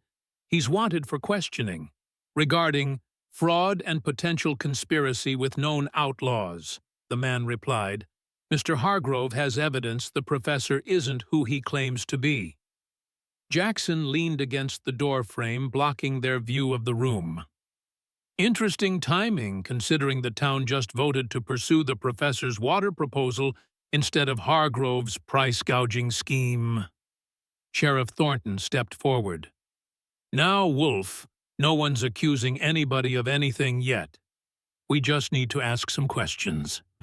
"The professor left at town," Jackson said smoothly. "Received an urgent telegram about another survey project. Asked me to oversee the well drilling in his absence." The ranch hands exchanged skeptical glances. "Mighty convenient," the shorter one remarked. "Mind if we check the room?" "Be my guest," Jackson replied, stepping aside. "Though I'm curious what authority you two have to conduct searches. Last I checked, Hargrove wasn't the law in Clearwater." "Special deputies," Thornton explained weakly, "given the potential danger." "Save it, Frank," Jackson cut him off. "We both know Hargrove's got you jumping at shadows to protect his water monopoly." The ranch hands completed a cursory search of the room, finding nothing beyond the abandoned disguise components which they collected as evidence. "Seems your professor left in a hurry," the taller one commented. "Guilty conscience, perhaps." "Or maybe he just didn't care for the company," Jackson replied coldly. "Are we finished here?" The shorter ranch hand stepped closer, his hand drifting toward the revolver at his hip. "Mr. Hargrove wants words with you, Sullivan, about your involvement with this fraud. Mr. Hargrove is welcome to call at my cabin during daylight hours," Jackson said, his voice carrying a clear warning. "Though he might want to send more than two men." The implied threat hung in the air between them. After a tense moment, Sheriff Thornton intervened. "That's enough, boys. We've checked the room and Sullivan's answered our questions. Let's move on." With obvious reluctance, the ranch hands departed, but not before the taller one delivered a parting shot. "This isn't over, Sullivan. Mr. Hargrove doesn't appreciate being made a fool of."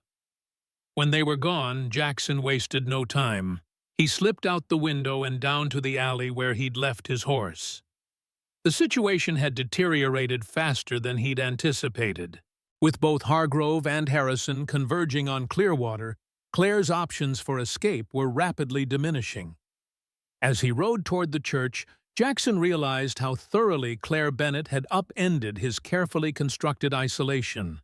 For years, he'd avoided entanglements, kept people at arm's length focused on simple survival.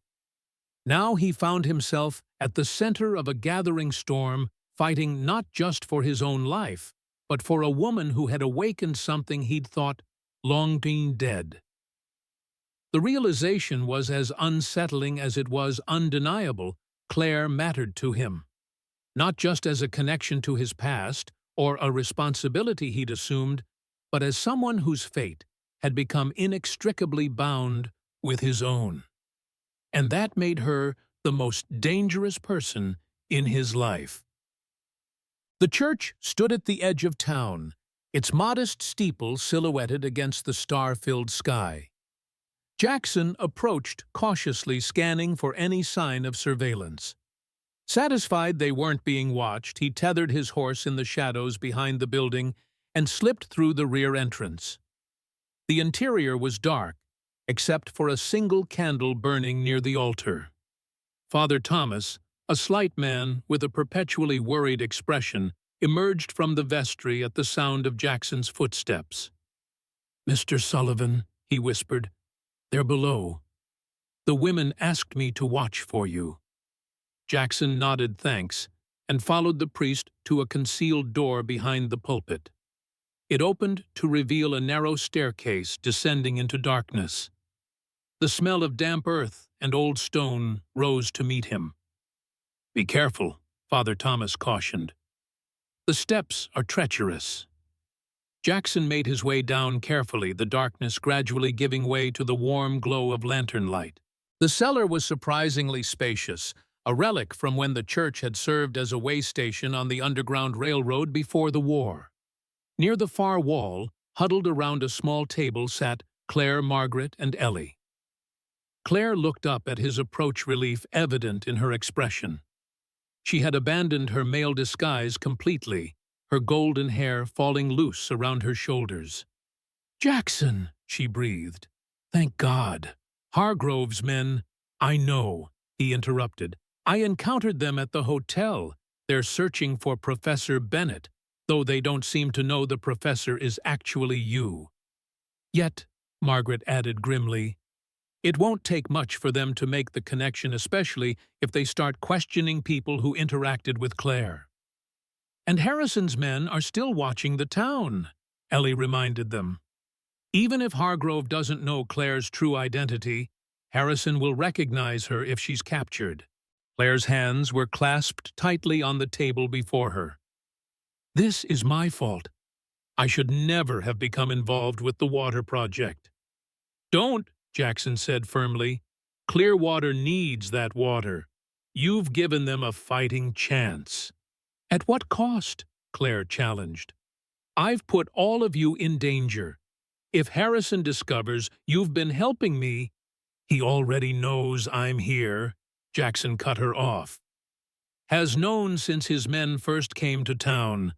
This confrontation was inevitable from the moment you arrived in Clearwater." A heavy silence fell over the group as they absorbed the gravity of their situation. "What's our next move?" Margaret finally asked. Jackson considered their options. "Claire needs to leave Clearwater tonight while Hargrove's men are still searching the town, and Harrison's watchers are focused on obvious exits." "And go where?" Ellie demanded. "If Harrison is as determined as you say, nowhere in the territory is truly safe." "I have a contact in Fort Benton," Jackson said. "Former scout who owes me his life. He can arrange passage on a steamboat to St. Louis, where Claire can disappear into the city." Claire shook her head. "Running won't solve anything. Harrison will keep hunting me as long as I'm alive." "You have the documents," Jackson reminded her. "Evidence that could hang him. That gives us leverage." "Documents I can't access without returning to where I've hidden them," Claire replied, "which is precisely where Harrison would expect me to go." "Where are they?" Jackson asked directly. Claire hesitated, glancing at Margaret and Ellie before answering. "In a lockbox buried beneath the floorboards of my father's old cabin near Helena." "Harrison will have men watching it," Jackson warned. "Almost certainly," Claire agreed. "But it's the only way to end this permanently. With those papers, we could expose Harrison, have him arrested by federal marshals." "It's too risky," Ellie protested. "You'd be walking into a trap." "Not if they don't know I'm coming," Claire countered. "And not if I have help." Her eyes met Jackson's, and he understood what she was asking without words. She wanted him to accompany her to face Harrison together, to finish what had started at Raven Creek 15 years earlier. "There's something else you should know," Jackson said quietly. Moses spotted Harrison himself watching the town, not just his men. He's here personally overseeing the hunt. This news silenced them all. Harrison's direct involvement escalated the danger exponentially. "Then we have no choice," Claire finally said. "We have to move against him before he moves against us." "Agreed," Jackson said. "But not by charging blindly after those documents. First, we need to understand why Hargrove is suddenly involved. What's his connection to all this?" Margaret leaned forward. "I might have insight there. Victor served in military intelligence during the war. His specialty was rooting out corruption within the Union ranks." "You think he knows about Harrison's wartime activities?" Ellie asked. "It's possible," Margaret confirmed. "Victor keeps extensive files on everyone he considers a potential threat or ally. If Harrison's gang has been operating in the territory, Victor would have gathered information on them. Information that might help us," Jackson concluded. "But Hargrove's not likely to share his intelligence willingly, especially now that he's labeled Claire, or rather Professor Bennett, as a fraud." "Perhaps not willingly," Margaret said, a calculating look entering her eyes. "But his files are kept in his study at the ranch house. And I happen to know he'll be in town tomorrow morning for a bank meeting that cannot be rescheduled." "You're suggesting we break into Hargrove's study?" Ellie asked, sounding scandalized. "I'm suggesting we gather necessary intelligence before confronting a killer," Margaret corrected. "Sometimes the path of righteousness requires creative navigation." Jackson found himself reassessing Margaret Wilson. Beneath the respectable banker's widow exterior lay a surprisingly pragmatic strategist. "It's too dangerous for Claire to go near Hargrove's ranch," he said. "I'll handle that part alone." "Not alone," Claire objected immediately. "I'm coming with you." "Harrison's men are watching the ranch," Jackson reminded her. "If they spot you." "They're watching for a woman traveling alone, or a male professor," Claire interrupted. "Not for a married couple visiting from the next county over." Jackson raised an eyebrow. "Another disguise?" "The most effective kind," Claire replied. "People see what they expect to see. A husband and wife traveling together attracts less attention than a lone rider with obvious intentions." She had a point, though Jackson was reluctant to admit it. The closer Claire remained to him, the better he could protect her, but also the greater the risk if they were discovered together. "We leave before dawn," he decided. "Margaret, can you arrange appropriate clothing, something suitable for a respectable farmer and his wife?" Margaret nodded. "I'll have everything ready by first light." "Ellie, we'll need a reason to approach the ranch openly," Jackson continued. "Something that won't arouse suspicion." "I can provide a letter seeking to purchase breeding stock," Ellie suggested. "Hargrove's ranch is known for its horses. Many legitimate buyers approach him." The plan quickly took shape. Jackson and Claire would pose as John and Mary Carpenter from the neighboring county, interested in purchasing horses for their expanding farm. The disguise would get them onto the property, where Jackson could create a distraction, while Claire searched Hargrove's study for any information relating to Harrison Reynolds. "Once we have what we need from Hargrove, we move on to Helena to recover the documents," Jackson summarized. "Then we take everything to the federal marshal in Fort Benton." "And if Harrison's men catch up to us before then?" Claire asked quietly. Jackson's expression hardened. "Then I finish what I started at Raven Creek." The determination in his voice cast a somber pall over their planning. This was no longer just about protecting Claire or saving Clearwater from drought. It had become something more personal, a reckoning 15 years in the making. As Father Thomas returned to inform them the church remained secure, Jackson found himself studying Claire's face in the lantern light. The frightened child of Raven Creek had grown into a woman of remarkable courage and intelligence. She had survived Harrison's first attempt to silence her, built a life despite the shadow of pursuit, and now stood ready to confront her darkest fear. In that moment, Jackson realized he would do whatever was necessary to ensure she survived this final confrontation, even if it meant sacrificing himself in the process. Some debts could only be paid in blood, and his account with Harrison Reynolds had been accruing interest for far too long. Dawn broke hesitantly over clear water, pale light filtering through lingering clouds. The air held a damp chill, the promise of spring still weeks away, despite the calendar's insistence. Outside the church, a simple farm wagon waited, its weathered boards and faded canvas cover suggesting years of honest use. Jackson adjusted the plain cotton shirt and worn suspenders that completed his farmer's disguise. The clothes felt strange after years of his customary attire, but they served their purpose, transforming the legendary Wolf Sullivan into unremarkable John Carpenter, a man no one would look at twice. At his side, Claire was similarly transformed. Gone was any trace of Professor Bennett or the injured fugitive. In her place stood Mary Carpenter, dressed in a simple calico dress and shawl, her golden hair tucked beneath a modest bonnet. Margaret had supplied the clothing, and Ellie had coached Claire on the subtle mannerisms of a farmer's wife, the way she held her hands, the slight stoop from years of hard work, the careful deference to her husband in public.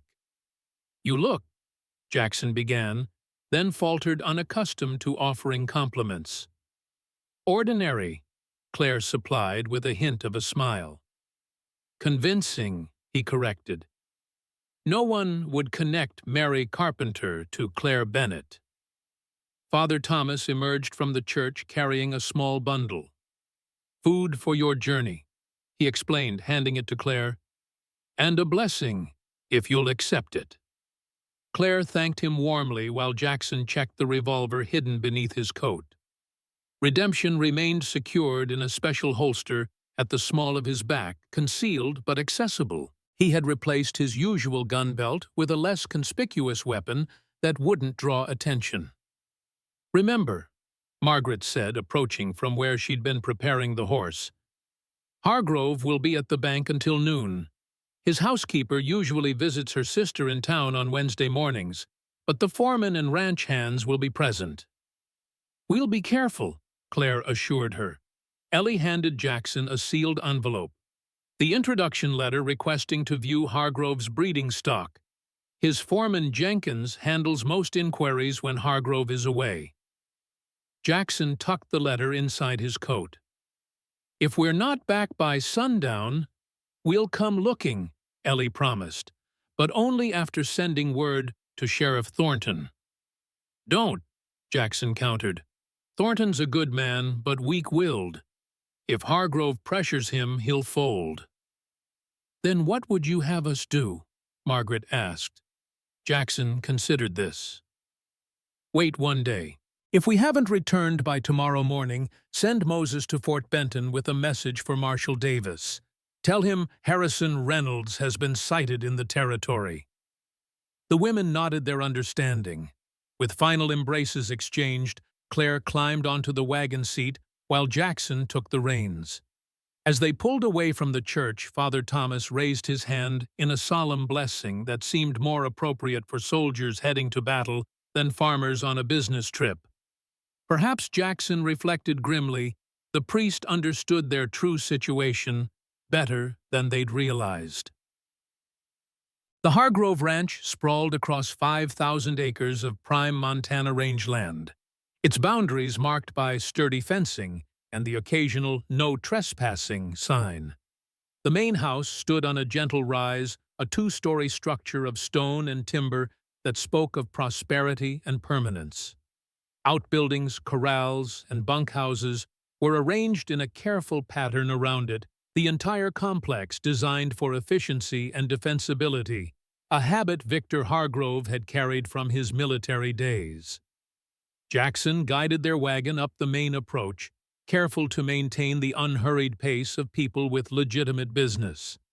As they neared the house, he noted details with a soldier's eye, the positions of doors and windows, the clear lines of sight from the upper floor, the number of men visible on the property. If they needed to leave in a hurry, the south side offered the most cover. A tall, weathered man emerged from the nearest barn as they approached, wiping his hands on a rag. His calculating gaze took in the wagon, the horse, and finally its occupants. "Morning, folks," he called. "Something I can help you with." Jackson pulled the wagon to a stop. "Looking for Mr. Jenkins," he replied, matching the man's drawl. "Got a letter about some horses." "You found him," the man said, approaching the wagon. "Don't believe I know you." "John Carpenter," Jackson offered, extending his hand. "This is my wife, Mary. We've got a spread over in Riverton County, looking to improve our stock." Jenkins shook the offered hand, his grip firm but not challenging. "Bit far from home, ain't you?" "Heard Hargrove breeds the best quarter horses in the territory," Jackson replied with a flattering smile. "Worth the journey to get quality." This seemed to satisfy Jenkins, who nodded toward the house. "Mr. Hargrove's in town this morning, but I can show you what we've got. Why don't you tie up by the water trough there and come have some coffee first? Trail dust makes a man thirsty." "Much obliged," Jackson said, guiding the wagon where indicated. As they secured the horse, Claire whispered, "This is going better than expected." "Don't get comfortable," Jackson murmured back. "We're still walking into the lion's den." Jenkins led them to a small office attached to the main barn, where a pot of coffee simmered on a small stove. The room was tidy but utilitarian, with ledgers stacked on a desk and maps of the ranch pinned to the walls. "Mrs. Carpenter, can I offer you coffee?" Jenkins asked, demonstrating frontier courtesy. "Thank you," Claire replied, adopting the slightly timid manner they had rehearsed. "Black is fine." As Jenkins busied himself with cups, Jackson casually surveyed the office. No obvious weapons were visible, though a gun cabinet stood locked in one corner. Through the single window, he could see 3 ranch hands working with horses in the corral, occasionally glancing toward the office. "So," Jenkins said, handing them each a steaming cup, "what exactly are you looking for? We've got stock for every purpose, riding, pulling, breeding." Jackson produced Ellie's letter, which Jenkins skimmed quickly before nodding. "Says here you're particularly interested in our Morgan crosses. Got a few fine specimens in the north pasture. Could ride out there after you've finished your coffee." "Actually," Claire spoke up, her voice perfectly modulated to suggest hesitant politeness, "might I trouble you for the use of your facilities before we ride out? It was a long journey from town." Jenkins's weathered face softened slightly. "Of course, ma'am. Main house has a proper washroom. I'll have Mrs. Tennyson show you." Jackson tensed internally. The housekeeper was supposed to be away. "Thought your housekeeper visited town on Wednesdays," he said casually. A flicker of suspicion crossed Jenkins's face. "Usually does. Storm's coming in from the north, so she postponed. You know Mrs. Tennyson. Heard mention of her in town." Jackson recovered smoothly. "Shopkeeper was telling my wife which days were best to avoid crowds at the general store." The explanation seemed to satisfy Jenkins, who led them toward the main house. As they crossed the yard, Jackson exchanged a significant glance with Claire. Their task had just become considerably more complicated. The house interior was as impressive as its exterior suggested: high ceilings, quality furnishings, and the subtle touches of wealth that Hargrove had accumulated over decades of shrewd dealings. Mrs. Tennyson, a stern-faced woman in her 60s, appeared at Jenkins's call and led Claire away toward the washroom. Jackson watched them go, anxiety churning beneath his calm exterior.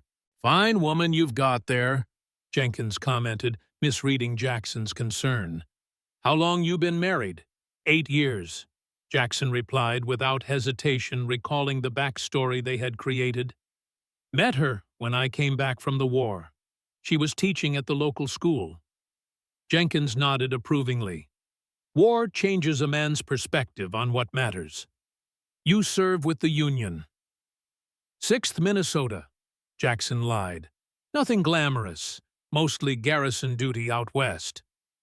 This seemed to relax Jenkins further, establishing a common bond between them. 7th Cavalry myself. Saw action at Shiloh." Their conversation continued along safe, predictable lines, the challenges of ranching the weather, the usual topics that occupied men's discussions in the territories. Jackson maintained the persona of John Carpenter with practiced ease, all while tracking the minutes Claire was absent. She had been gone nearly 10 minutes longer than a simple visit to the washroom required when Mrs. Tennyson reappeared without her. "Your wife asked me to tell you she's feeling a bit faint," the housekeeper announced. "The journey was taxing, it seems. She's resting in the parlor for a moment." Jackson rose immediately, concern creasing his features. "Perhaps I should check on her." "I've given her some water and opened a window," Mrs. Tennyson said dismissively. "Women's constitutions aren't built for travel. She'll recover shortly." Jenkins stood as well. "Why don't I show you those horses while the missus rests? By the time we return, she'll likely be right as rain." Jackson hesitated, torn between maintaining their cover and ensuring Claire's safety. If this was her way of creating time to search Hargrove's study, separating now made tactical sense. But if something had genuinely gone wrong— "Lead the way," he decided finally. "But I'd like to return within the hour. Mary's health has been delicate since last winter." As Jenkins led him toward the stables, Jackson cast a final glance at the main house. Claire was on her own now, playing a dangerous game in the heart of enemy territory. He could only hope her skills were equal to the challenge. The moment Mrs. Tennyson left her alone in the parlor, Claire abandoned the pretense of faintness. Moving silently to the door, she listened for any sound of the housekeeper's return. Hearing nothing, she slipped into the hallway and oriented herself. According to Margaret's information, Hargrove's study was on the first floor at the rear of the house. Claire moved quickly but cautiously, her senses alert for any sign of discovery. The house was quiet, except for the distant clatter of pots from the kitchen, where Mrs. Tennyson had presumably returned to her duties. The study door was locked as expected. Claire removed a hairpin from beneath her bonnet and made short work of the simple mechanism. Her father had insisted she learn such skills, arguing that a woman should never be helpless simply because men built obstacles. The room beyond was everything she had anticipated, a gentleman's sanctuary of leather-bound books, heavy furniture, and the lingering scent of pipe tobacco. 2 large windows overlooked the rear grounds, providing ample light, but also potential visibility from outside. Claire stayed low as she moved to the massive oak desk that dominated the space. The desktop held nothing of obvious value: correspondence about ranch matters, a ledger of expenses, an almanac. The real treasure would be secured in the drawers, or the substantial safe that stood in one corner. She tried the desk drawers first and found most unlocked.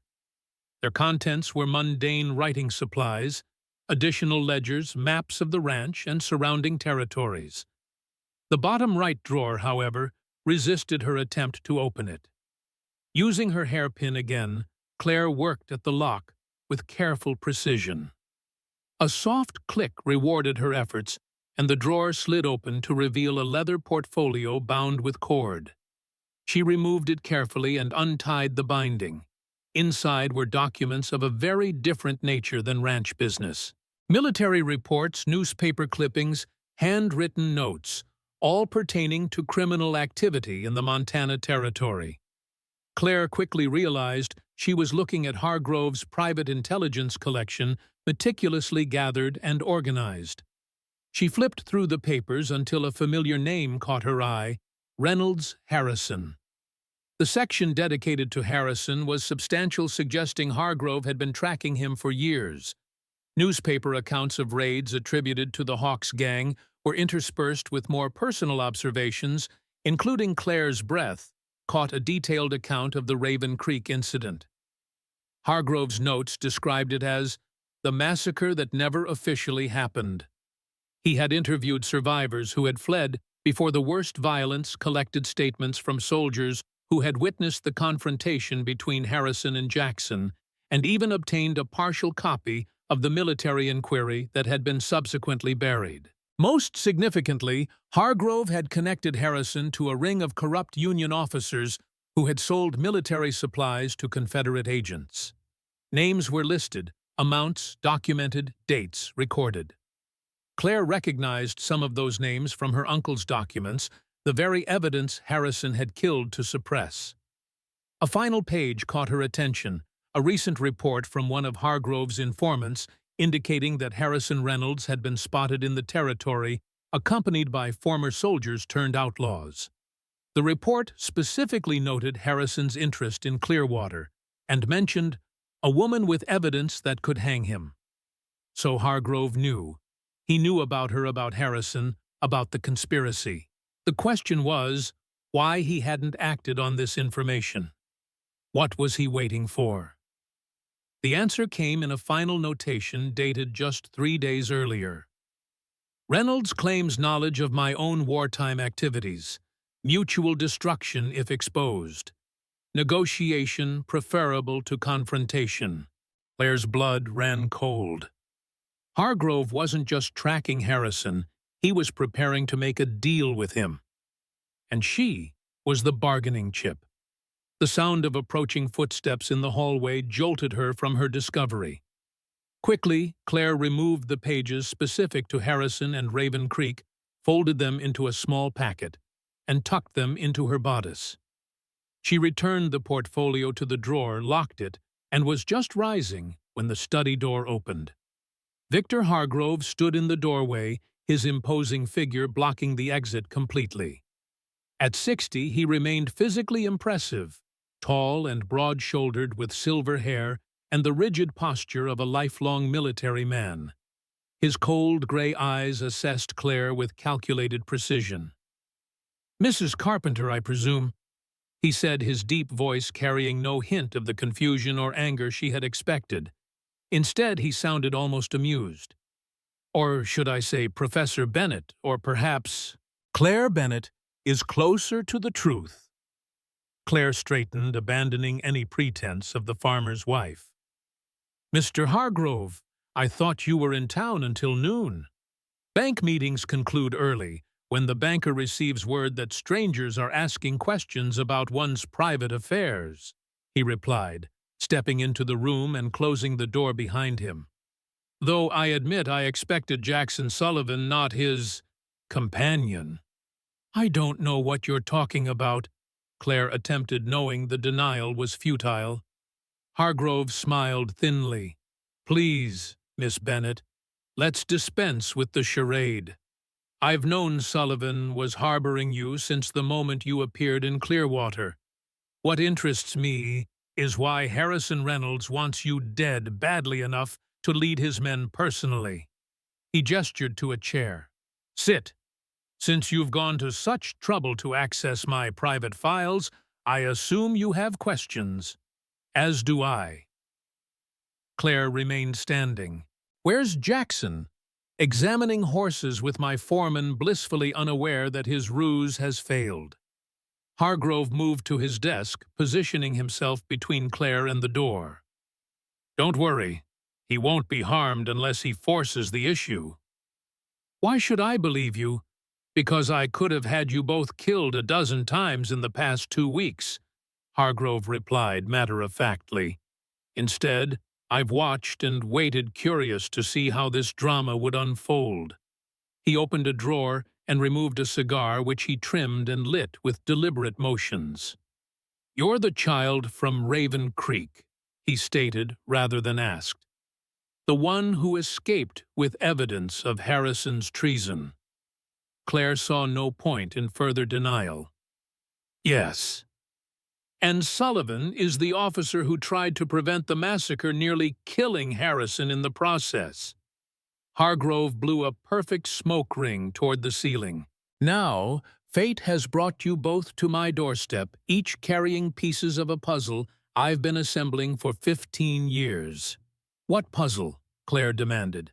"The systematic corruption that infected the Union Army during the war," Hargrove replied. "Men like Harrison Reynolds didn't operate in isolation. They had protection from the highest levels of command protection that continues to this day." Claire recalled the notation she had just read. "You were investigating the corruption." "I was," Hargrove confirmed, "until I discovered how far the rot had spread. Generals, politicians, men whose names are now revered as heroes of the Union, all complicit in profiteering that extended the war by years and cost countless lives." "Including your own complicity," Claire challenged. "That's what Harrison has on you, isn't it? You weren't just investigating the corruption. You were part of it." A flicker of genuine emotion, regret perhaps, or anger crossed Hargrove's face before his control reasserted itself. "I did what was necessary to gain their trust, to access information no honest man could obtain." "You sold weapons to the enemy?" Claire said flatly. "I tracked weapons that were already being sold," Hargrove corrected. "Followed money that was already changing hands. Yes, I participated in transactions that, viewed in isolation, appeared treasonous, but the evidence I gathered has allowed me to identify every major figure in the conspiracy." "Evidence you've never used," Claire noted. 15 years later, and these men still walk free. Some hold positions of power in government. Hargrove's expression hardened. "Releasing the evidence too soon would have accomplished nothing. The conspirators would have closed ranks, buried the truth, and eliminated anyone who threatened them. I've been waiting for the right moment, the right leverage. And now Harrison has appeared threatening to expose your role unless you help him find me," Claire concluded. "Precisely." Hargrove tapped ash from his cigar into a crystal tray. "Which brings us to our current impasse.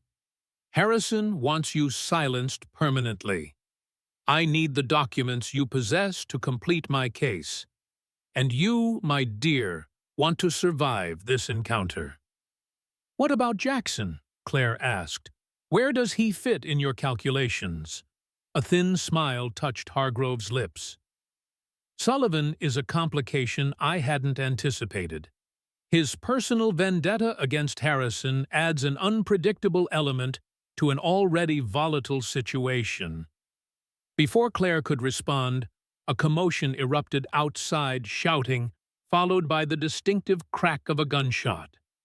Hargrove moved to the window, caution evident in his posture. "It appears," he said grimly, "that Harrison has grown tired of waiting." Jackson had known something was wrong the moment Jenkins led him past the stables toward the more distant pastures. The foreman's route took them away from the main house and any easy return to Claire. Though Jenkins maintained casual conversation, there was a new tension in his bearing, a vigilance that suggested he was following specific instructions. They had just reached the north pasture when Jackson spotted the riders approaching from the east, 4 men moving at a steady gallop toward the ranch. Even at a distance, he recognized the lead rider's distinctive posture. Harrison Reynolds had decided to make his move. "Visitors?" Jackson asked, keeping his tone neutral as he gauged the distance back to the house. Jenkins's hand drifted toward the revolver at his hip. "Expected ones," he replied. "Mr. Hargrove has business with those men." "Business that involves Claire Bennett," Jackson stated, dropping all pretense. Surprise flickered across Jenkins's face before his expression hardened. So it's true. You are Sullivan. Where's Hargrove? Back at the house by now, Jenkins said. He received word about your deception earlier this morning. Jackson's mind raced. Claire was trapped in the house. Hargrove was aware of their true identities, and Harrison was minutes away from arriving. The situation couldn't be worse. Jenkins, he said quietly, whatever Hargrove's paying you, it's not worth dying for. Walk away now. The foreman's hand completed its journey to his holster. Can't do that, Sullivan. I've worked for the Colonel 15 years. Not about to betray him now. Then you leave me no choice. The speed of Jackson's draw took Jenkins completely by surprise.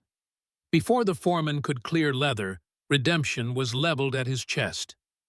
Easy now, Jackson warned. I don't want to kill you. For a tense moment, Jenkins seemed to consider his options. Then, with a resigned sigh, he raised his hands.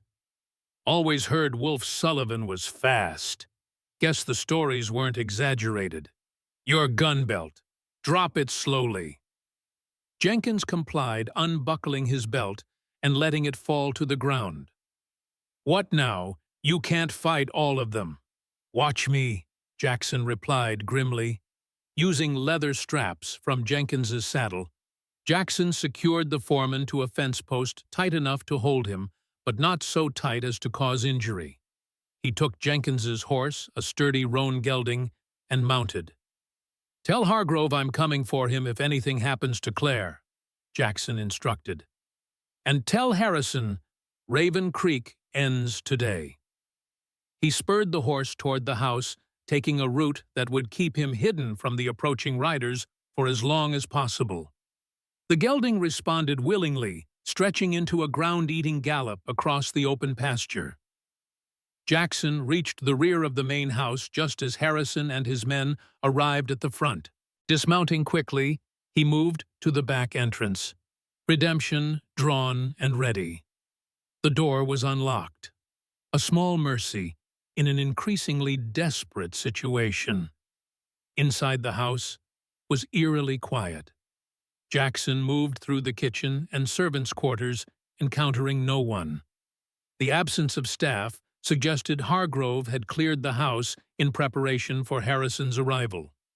As he approached the main hallway, voices became audible: Hargrove's deep baritone and the colder, more familiar tones of Harrison Reynolds. Jackson edged closer, positioning himself to hear while remaining out of sight. She's here, then, Harrison was saying. The Bennett woman. In my study, Hargrove confirmed.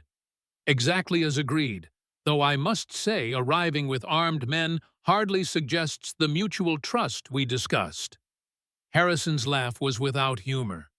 Trust is a luxury neither of us can afford, Victor. Where's Sullivan? Being handled, Hargrove replied. My foreman is detaining him at the north pasture. Your foreman is tied to a fence post, came another voice, Claire's strong and defiant. And Jackson is undoubtedly already here. Harrison swore. You said this would be clean, Victor. No complications. Plans rarely survive contact with reality, Hargrove replied philosophically. Nevertheless, you have what you came for. The woman is yours in exchange for your silence regarding my wartime activities. Jackson had heard enough. He stepped into the hallway, redemption aimed at the group standing outside the study door. Actually, he said coldly, she's not. 4 men turned as one Hargrove Harrison and 2 hard-faced gunmen flanking their leader. Harrison Reynolds had aged since Raven Creek, his once handsome features now weathered and lined his dark hair heavily streaked with gray. But his eyes remained the same cold, calculating, utterly without remorse. The burn scar on his left hand stood out vividly against his skin as he instinctively reached for his weapon. Hello, Jackson, he said, his voice betraying no surprise. Still making dramatic entrances, I see. Still hiding behind hired guns. Jackson countered his gaze, never leaving Harrison's face. Some things never change. Claire stood slightly apart from the men, her expression a complex mix of relief and concern at Jackson's appearance. She made a subtle gesture with her hand, touching her bodice briefly, that Jackson interpreted as a signal that she had found what they sought. "This reunion is touching," Hargrove interjected, "but ultimately pointless. You're outnumbered, Sullivan. Even you can't outdraw 3 men simultaneously." "Depends which 3 men," Jackson replied. "Your aim was never particularly good, Victor." And Harrison always flinched when the shooting started. Harrison's face darkened at the insult. "I didn't flinch at Raven Creek when I gave the order to burn that village, and I won't flinch now putting a bullet between your eyes." "You didn't have the courage to do it yourself then," Jackson reminded him. "Made your men do the dirty work while you watched from a distance." "Some leader." "Enough," Hargrove snapped. "This isn't helping any of us. Harrison, take the woman and go. Our business is concluded." "Not quite," Harrison said, his eyes never leaving Jackson. "There's still the matter of Sullivan. He knows too much about Raven Creek, about our arrangement, about everything." "That wasn't part of our deal," Hargrove objected. "I'm altering the deal," Harrison replied coldly. "Sullivan dies today, or I ensure that your name heads the list of traitors when I speak to the territorial governor tomorrow." As the men argued, Jackson caught Claire's eye again. A silent communication passed between them, a plan forming without words. He gave an almost imperceptible nod. "Gentlemen," Claire spoke up suddenly, "while this debate over who kills whom is fascinating, you're overlooking something rather important." All eyes turned to her. "The documents you're so desperate to suppress," she continued. "Did you really think I'd come here without insurance?" Harrison's expression tightened. "What are you saying?" "I'm saying that if anything happens to me or Jackson, those documents go public," Claire stated confidently. "I've arranged for their delivery to every major newspaper in the territory in the event of my death." It was a bluff, but delivered with such conviction that doubt flickered across Harrison's face. "You're lying," he said, though with less certainty than before. "Am I?" Claire challenged. "Are you willing to bet your neck on that assumption?"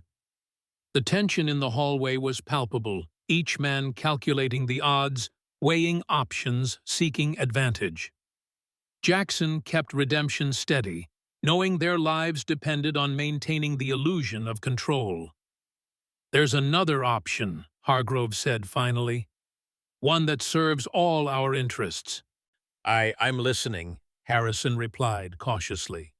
"The documents Miss Bennett possesses, combined with my own evidence, would be enough to bring down the entire conspiracy," Hargrove explained. "But released selectively, they could be used to eliminate only our enemies while preserving our own positions." "Victor," Jackson said with disgust, "you're suggesting we join the conspiracy rather than expose it." "I'm suggesting we be practical," Hargrove countered. "Complete exposure helps no one. Selective justice, however, allows us to remove the truly dangerous elements while maintaining the stability of the government." Harrison seemed to consider this. An intriguing proposition, but it still leaves Sullivan as a loose end. "I have no interest in politics or conspiracies," Jackson stated flatly. "My only concern is ensuring Claire's safety." "And revenge," Harrison added. "Don't pretend you haven't dreamed of killing me for 15 years, Jack." The use of the old nickname, what Harrison had called him when they were friends, hit Jackson like a physical blow.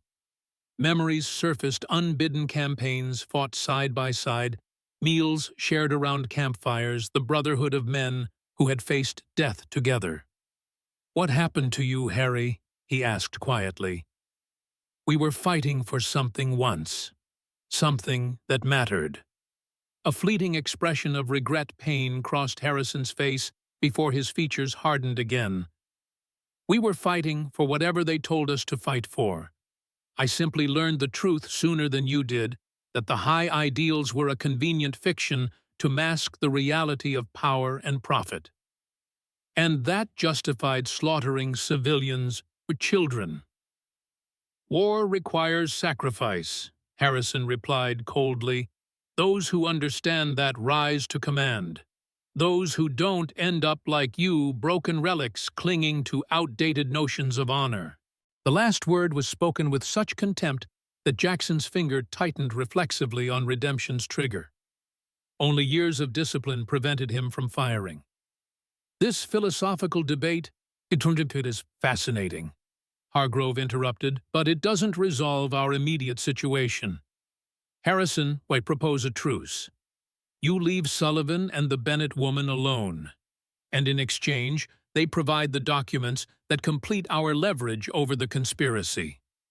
"And we're supposed to trust you?" Claire asked incredulously. "After you just offered to trade me to Harrison." "Trust is earned, not given," Hargrove acknowledged. "But consider the mathematics of survival. Working together, all of us stand a better chance than working at cross purposes."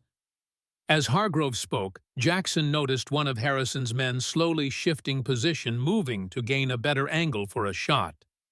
The movement was subtle, but to Jackson's experienced eye, the intention was clear. "Down!" he shouted, lunging toward Claire as gunfire erupted in the confined space of the hallway. The next moments were chaos, the thunder of gunshots, the acrid smell of powder, shouts of pain and anger. Jackson rolled with Claire behind a heavy sideboard as bullets splintered the wood around them. Redemption roared in his hand, the familiar weight and extension of his will. One of Harrison's men went down immediately, clutching his chest. The second returned fire wildly, more concerned with creating cover than accuracy. Harrison himself had drawn with surprising speed, his first shot grazing Jackson's arm. Hargrove, caught in the crossfire, staggered backward, blood blooming on his immaculate white shirt. His expression registered shock before he collapsed against the wall, sliding slowly to the floor. "The study!" Jackson shouted to Claire above the din. "Go!" She scrambled toward the door as Jackson provided covering fire. Harrison and his remaining man retreated toward the main entrance, using furniture as shields. A bullet shattered a vase inches from Jackson's head, sending ceramic shards flying like shrapnel. Claire reached the study, and Jackson followed, both diving through the doorway as another volley of shots tore into the frame. He kicked the door shut behind them and dragged a heavy bookcase across it as makeshift barricade. "Are you hit?" he demanded quickly, examining Claire for injuries. "No," she gasped, her face pale but determined. "You are, though." Jackson glanced at his arm, where blood soaked his sleeve from Harrison's grazing shot. "It's nothing. Window's our only way out now." Outside, they could hear Harrison shouting orders, positioning his man to cover potential escape routes. The shooting had paused temporarily, but the reprieve wouldn't last long. Claire moved to Hargrove's desk and quickly rifled through drawers. "We need the rest of his evidence," she explained. "What I found earlier is only part of the picture." "Claire, there's no time. There has to be," she insisted. "This is bigger than just us now. Hargrove was right about one thing: the conspiracy goes to the highest levels. If we don't expose it, nothing changes." Her determination was infectious. Jackson secured the barricaded door with additional furniture before joining her search. Together, they located a hidden compartment in the desk that contained a leather-bound journal. Hargrove's personal record of the conspiracy, complete with names, dates, and amounts. "This is it," Claire breathed, leafing through the pages. "Combined with my uncle's documents, it's enough to bring down everyone involved." A renewed barrage of gunfire against the door interrupted her examination. Wood splintered as bullets found gaps in their barricade. "Time to go," Jackson said, moving to the windows. He used Redemption's grip to break the glass, then cleared the frame of jagged shards. "I'll go first, then cover you." The drop to the ground was about 10 feet manageable, but not without risk. Jackson holstered his weapon, climbed through the window, and dropped landing with practiced ease, despite the jolt of pain from his wounded arm. He immediately drew again, scanning for threats. The area behind the house appeared clear. Harrison had focused his forces on the front and sides, not expecting an escape through the study windows. Jackson signaled to Claire, who tossed Hargrove's journal down before following. He caught her as she landed, steadying her briefly before pulling her toward the cover of a nearby woodshed. "The horses will be at the front," he said quietly. "Too risky. We'll have to go on foot until we can find mounts elsewhere." Claire nodded, tucking the journal securely inside her dress with the other documents. "Which way?" Jackson oriented himself quickly. "East through those trees. There's a creek that runs along Hargrove's property line. If we can reach it, we can follow it to the main road without leaving obvious tracks." They moved swiftly, keeping low and using available cover. Behind them, shouting suggested Harrison had discovered their escape route. The sound of pursuit would soon follow. The tree line was 100 yards away, an exposed stretch that would leave them vulnerable. Jackson studied the terrain, looking for any advantage. "Ready?" he asked, meeting Claire's determined gaze. "Together," she replied. They broke cover simultaneously, running full tilt toward the distant trees. They had covered half the distance when a shot rang out, kicking up dirt at their feet. Harrison and his remaining man had emerged from the house and spotted them. "Keep going!" Jackson urged, turning to return fire. Redemption thundered in his hand, forcing their pursuers to dive for cover. Claire reached the trees first, with Jackson only steps behind. The forest provided welcome concealment, though it would slow their pace. They pushed deeper into the woods, following game trails when possible, creating their own path when necessary. The sound of pursuit grew fainter as they put distance between themselves and the ranch. Jackson set a grueling pace, aware that Harrison would likely circle around to cut them off rather than follow directly. Their only advantage was intimate knowledge of the terrain. Jackson had hunted these woods for years and knew every ravine, every stream crossing, every potential ambush point. After nearly an hour of hard travel, they reached the creek Jackson had mentioned. Its banks were steep in places, rocky in others, but the flowing water would mask their trail. They paused briefly to drink and assess their situation. "How's the arm?" Claire asked, eyeing the blood-stained sleeve with concern. "I'll live," Jackson replied. He rolled up the sleeve to examine the wound, a deep graze that had torn through muscle but missed anything vital. Using his knife, he cut a strip from his shirt and bound it tightly. "That needs proper cleaning," Claire noted. "Infection is the least of our worries right now," Jackson finished for her. "Harrison knows these woods too. He won't give up easily." Claire's expression sobered. "What's our plan?" "Keep moving east," Jackson decided. "There's a line shack about 5 miles from here where a trapper friend stays sometimes. Might find horses there, or at least shelter for the night. And then we get those documents to someone who can use them," Jackson said, nodding toward Claire's hidden cache. "Federal marshal in Fort Benton, like we discussed." Claire studied his face. "You're really willing to let Harrison face justice rather than taking revenge yourself?" Jackson was silent for a moment, the question striking deeper than Claire likely realized. Revenge had been his companion for 15 years, a cold comfort in the darkest nights. The thought of Harrison hanging for treason rather than dying by his hand left a hollow feeling in his chest. "Justice serves more than revenge does," he said finally. "Those documents can bring down men who've escaped accountability for too long. That's worth more than my personal satisfaction." Claire's hand found his squeezing gently. "When I found you, I expected a legendary gunfighter consumed by bitterness. Instead, I found a man who still believes in doing what's right, no matter the cost." Her touch was warm, her eyes reflecting something deeper than simple admiration. For a brief moment, the years of isolation fell away, and Jackson felt a connection he'd thought forever lost to him. The moment ended as a distant gunshot echoed through the trees, a signal between hunters, not an attack, but a reminder that danger remained close.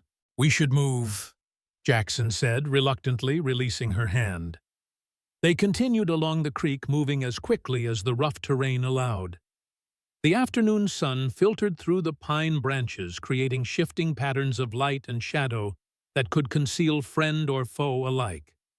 Jackson remained hypervigilant, his senses attuned to every snap of twig, every rustle of leaves. The line shack appeared as the light began to fade, a simple one-room structure built of rough-hewn logs nestled against a rocky outcropping that provided natural shelter from the worst of the mountain winds. No smoke rose from the chimney, suggesting the trapper was elsewhere. Jackson approached cautiously, signaling for Claire to remain hidden until he confirmed the cabin was empty. The door was secured with a simple wooden latch that yielded to gentle pressure. Inside, dust covered every surface, undisturbed for weeks. The trapper had clearly not visited recently. "Clear," Jackson called softly. Claire joined him, her exhaustion evident in the slump of her shoulders and the fatigue lining her face. The day's exertions, physical and emotional, had taken their toll. "No horses," she observed, noticing the absence of any animals nearby. "No but shelter and supplies." Jackson indicated the stacked firewood, the stores of dried meat and beans on crude shelves. "We can rest here tonight, continue at first light." Claire nodded, too tired to argue. Inside, Jackson secured the door and windows before allowing himself to relax marginally. The cabin offered basic amenities: a stone fireplace, a narrow cot, a rough-hewn table with a single chair. Not luxury by any standard, but a welcome respite from the dangers outside. As darkness fell, Jackson built a small fire, carefully shielding it to prevent light from escaping through cracks in the walls. Claire sat on the edge of the cot, finally removing the bonnet that had confined her hair all day. Golden strands tumbled free, catching the firelight like molten metal. "Let me see that arm," she insisted once the fire was established. Jackson submitted to her examination without protest.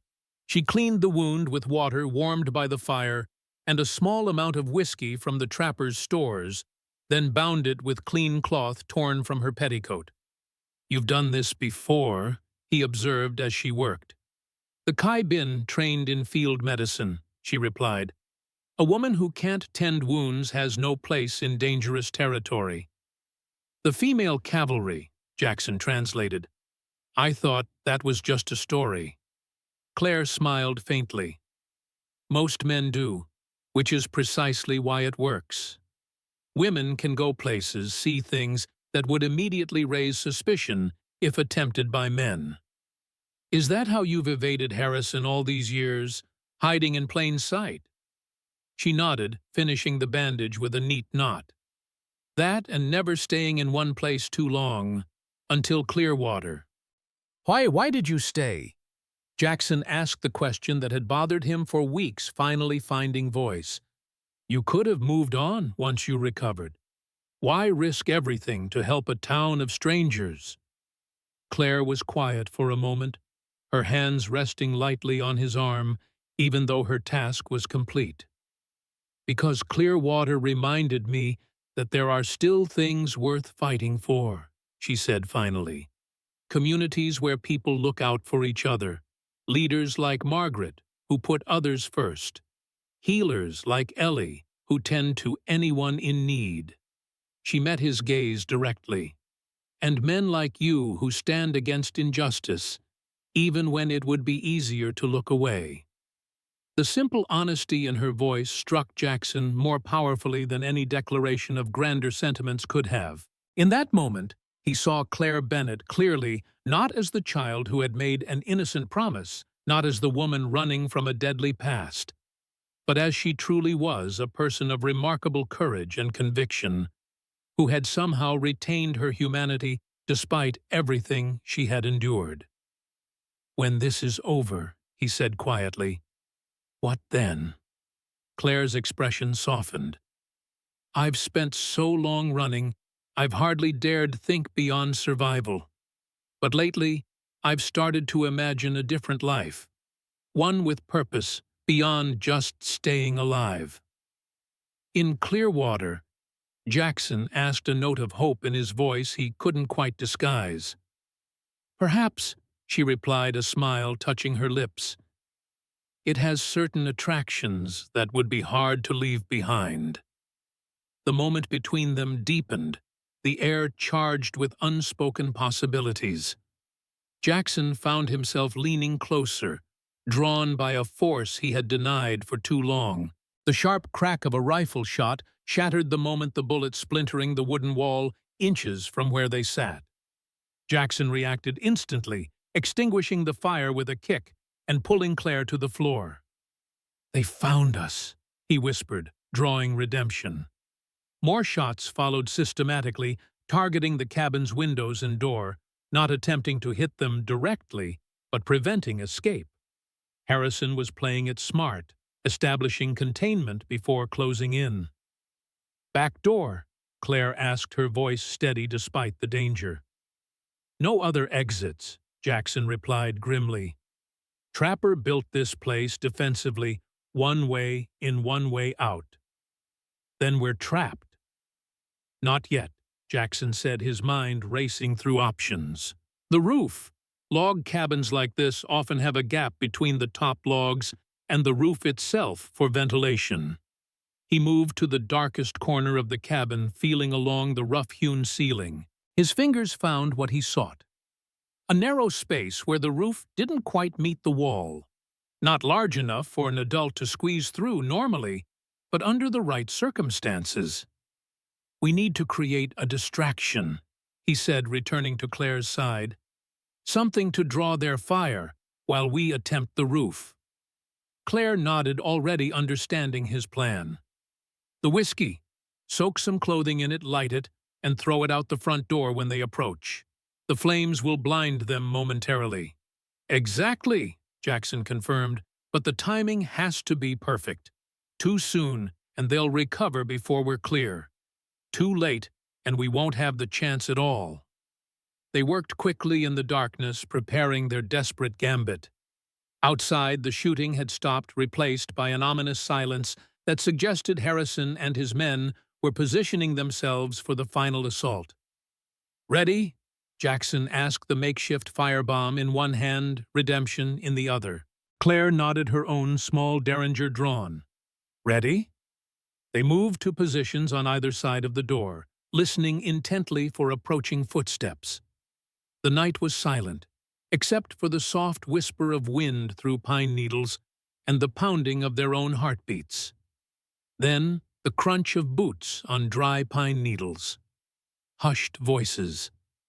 The metallic click of weapons being readied. Jackson met Claire's eyes one final time. A lifetime of meaning compressed into a single glance. If this failed, if these were their last moments together. "Now," he whispered. In one fluid motion, he unbarred the door, flung it open, and hurled the whiskey-soaked bundle into the night. A shot from redemption ignited the alcohol-saturated cloth, creating an instant fireball that illuminated the clearing in harsh, flickering light. Shouts of surprise and pain erupted as Harrison and his men recoiled from the sudden inferno. Using the confusion, Jackson and Claire darted to the corner of the cabin. He made a stirrup with his hands, boosting her toward the gap he'd found earlier. Claire scrambled upward, her slender form barely squeezing through the narrow opening. Gunfire resumed, bullets thudding into the cabin walls. Jackson fired back, providing cover, as Claire disappeared onto the roof. Then he holstered redemption and jumped, catching the rough-hewn logs and pulling himself upward with desperate strength. The wound in his arm screamed in protest, but adrenaline carried him through the pain. The gap was almost too small for his broader shoulders. For a terrifying moment, he found himself stuck half in and half out of the cabin, a perfect target for any gunman with a clear line of sight. Then Claire's hands gripped his, pulling with surprising strength, and he squeezed through with a final effort that left his shirt in tatters. The cabin roof sloped gently, offering minimal cover, but a clear path to the rocky outcropping behind. They crawled quickly across the rough shingles, keeping their profiles low against the night sky. Below, Harrison's voice cut through the chaos. "They're on the roof circle around." Jackson and Claire reached the edge nearest the rocks and leapt, landing on the uneven stone surface with jarring impact. Without pausing, they scrambled higher, using the natural formation as a shield against the bullets that began to pepper the rocks around them. The outcropping rose nearly 30 feet, its upper reaches obscured by darkness. Jackson led the way, finding handholds and footholds more by instinct than sight. Claire followed close behind, her movements surprisingly agile, despite her exhaustion. They reached the summit as Harrison and his men surrounded the base rifles aimed upward. In the darkness, the shooters were firing blindly, their bullets striking stone well away from where Jackson and Claire crouched. "There's no way down the other side," Claire whispered, peering over the edge into blackness. "It's a sheer drop." Jackson assessed their options grimly. They were trapped atop the outcropping with no realistic path of escape. Harrison would simply wait until daylight, when their position would be clearly visible, and pick them off at leisure. Unless— "Do you trust me?" he asked Claire suddenly. She didn't hesitate. "With my life." Jackson removed his coat and spread it on the stone surface. "Then lie flat on this head first and hold on to the sleeves." Understanding dawned in her eyes. "You're going to slide me down the other side." "It's our only chance," he confirmed. "The slope is steep, but not vertical. If you keep your body rigid and use the coat to control your descent, you should reach the bottom safely." "And you?" "I'll follow." Claire studied his face in the dim starlight. "You're lying. There's not enough time for both of us to descend that way before they circle around." Jackson didn't deny it. "Someone needs to hold them off. The documents have to reach Fort Benton." "No," Claire said firmly. "I didn't find you after all these years just to leave you behind. There has to be another way." "There isn't," Jackson insisted. "This was always going to end between Harrison and me. Some debts can only be settled personally." Tears glistened in Claire's eyes, catching the starlight. "That's not justice. That's suicide." "Maybe," Jackson acknowledged, "but it gives you a chance. The documents give all those who died at Raven Creek a chance for justice, even if it comes 15 years late." Below, they could hear Harrison organizing his men to circle the outcropping. Time was running out. Claire gripped Jackson's shirt front, pulling him closer. "You promised to help me reach Fort Benton." "And I am," he replied gently. "Just not the way we planned." She shook her head, refusing to accept his sacrifice. 18 years ago, I made you a promise. I said I'd marry you when I grew up. I intend to keep that promise, Jackson Sullivan, and I can't do that if you're dead." Before he could respond, she kissed him, Fierce, desperate, a declaration more powerful than words. For a moment, the world narrowed to just the two of them suspended above danger on a rocky pinnacle beneath the vast Montana sky. When they broke apart, Jackson's resolve had wavered. The thought of never seeing Claire again, of ending here on this remote outcropping, suddenly seemed unbearable. "Together," she whispered. "We go together, or not at all." He nodded, unable to deny her this. They arranged the coat carefully on the sloping surface of the rock, positioning themselves so that Claire lay in front with Jackson behind her, his arms encircling her protectively. "On three," he murmured. "1, 2, 3. They pushed off simultaneously, the coat sliding over the smooth stone surface with gathering speed. The descent was steeper than Jackson had estimated, turning their controlled slide into a near free fall. He tightened his grip around Claire, using his body to shield hers as they hurtled downward. The impact came suddenly, a bone-jarring collision with the ground that drove the breath from their lungs. They rolled together, the momentum carrying them several yards before they came to rest in a tangle of limbs at the base of the outcropping. For a moment, neither moved, assessing injuries in stunned silence. Then Claire stirred, extracting herself from Jackson's protective embrace. "Alive," she whispered. "Surprisingly," he replied, wincing as he sat up. The wound in his arm had reopened, blood flowing freely in the darkness. "You bruised everywhere but nothing broken," she confirmed. "We need to move before they realize where we've gone." They staggered to their feet, disoriented but determined. The forest stretched before them, offering concealment, if not safety. Behind them, shouts indicated Harrison's men had discovered their absence from the top of the outcropping. "This way," Jackson urged, leading Claire into the trees. His internal compass oriented them eastward toward the distant promise of Fort Benton and the justice that awaited there. They had covered perhaps 100 yards when a single shot rang out unusually loud in the night silence. Jackson stumbled, a grunt of pain escaping him before he could suppress it. "Jackson!" Claire's voice was tight with alarm. "Keep moving," he managed, though his stride had faltered. Warm wetness spread across his side where the bullet had found its mark. Claire saw it immediately, her hand coming away bloody when she touched his shirt. "You're hit." "Not stopping," Jackson insisted, forcing himself forward through sheer will. Each step sent waves of agony through his body. But stopping meant death for both of them. Claire slipped beneath his arm, supporting his weight, despite their size difference. Together, they continued their desperate flight.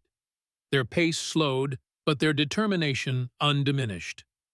Behind them, Harrison's voice carried through the trees. "I can smell your blood. Jack, you're leaving a trail a blind man could follow." He was right. Jackson's wound was bleeding heavily, marking their path as clearly as blazes on a trail. They wouldn't outrun Harrison in this condition. "Go," Jackson told Claire, attempting to disengage from her support. "Take the documents and go. I'll hold them off."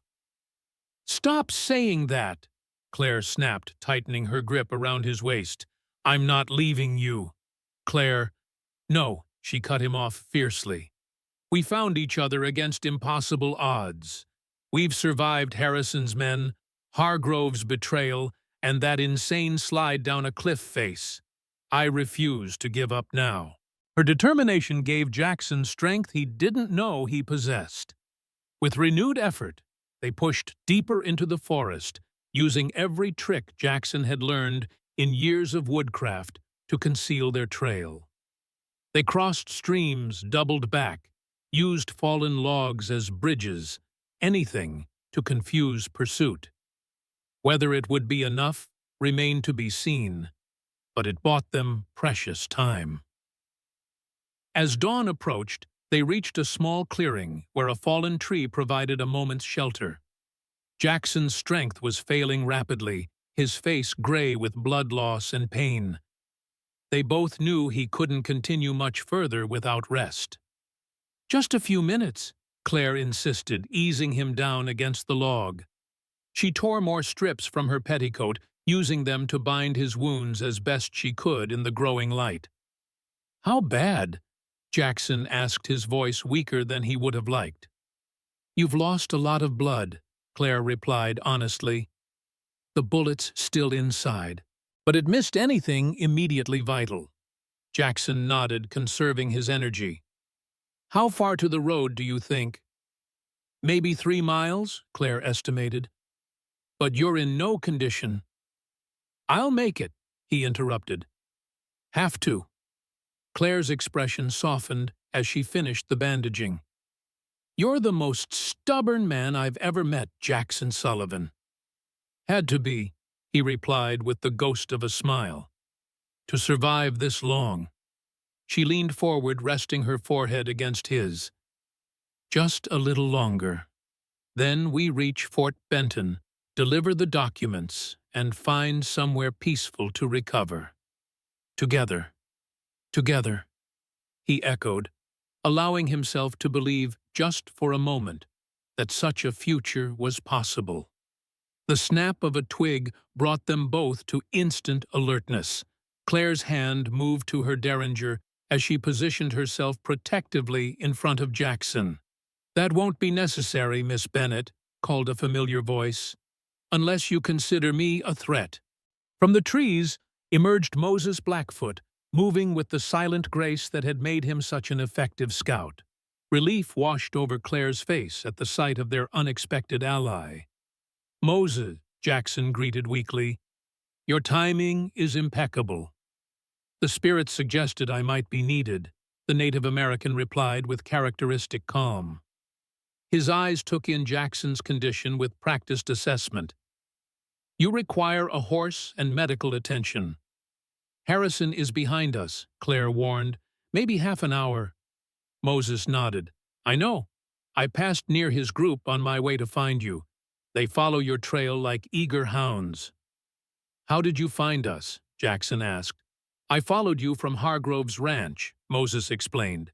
"Kept my distance watching for those who watched you. When the shooting started at the line shack, I circled around to approach from the east." "Do you have horses?" Claire asked urgently. "2 hidden a quarter-mile from here," Moses confirmed. "But Sullivan's condition concerns me. The ride to Fort Benton would likely kill him." "We have no choice," Claire insisted. "The documents we carry are too important. They expose a conspiracy that reaches the highest levels of government." Moses considered this. "There is an alternative. My people's summer camp is less than an hour's ride from here. Our healer has skills beyond those of white doctors. She could stabilize Sullivan while I take the documents to Fort Benton."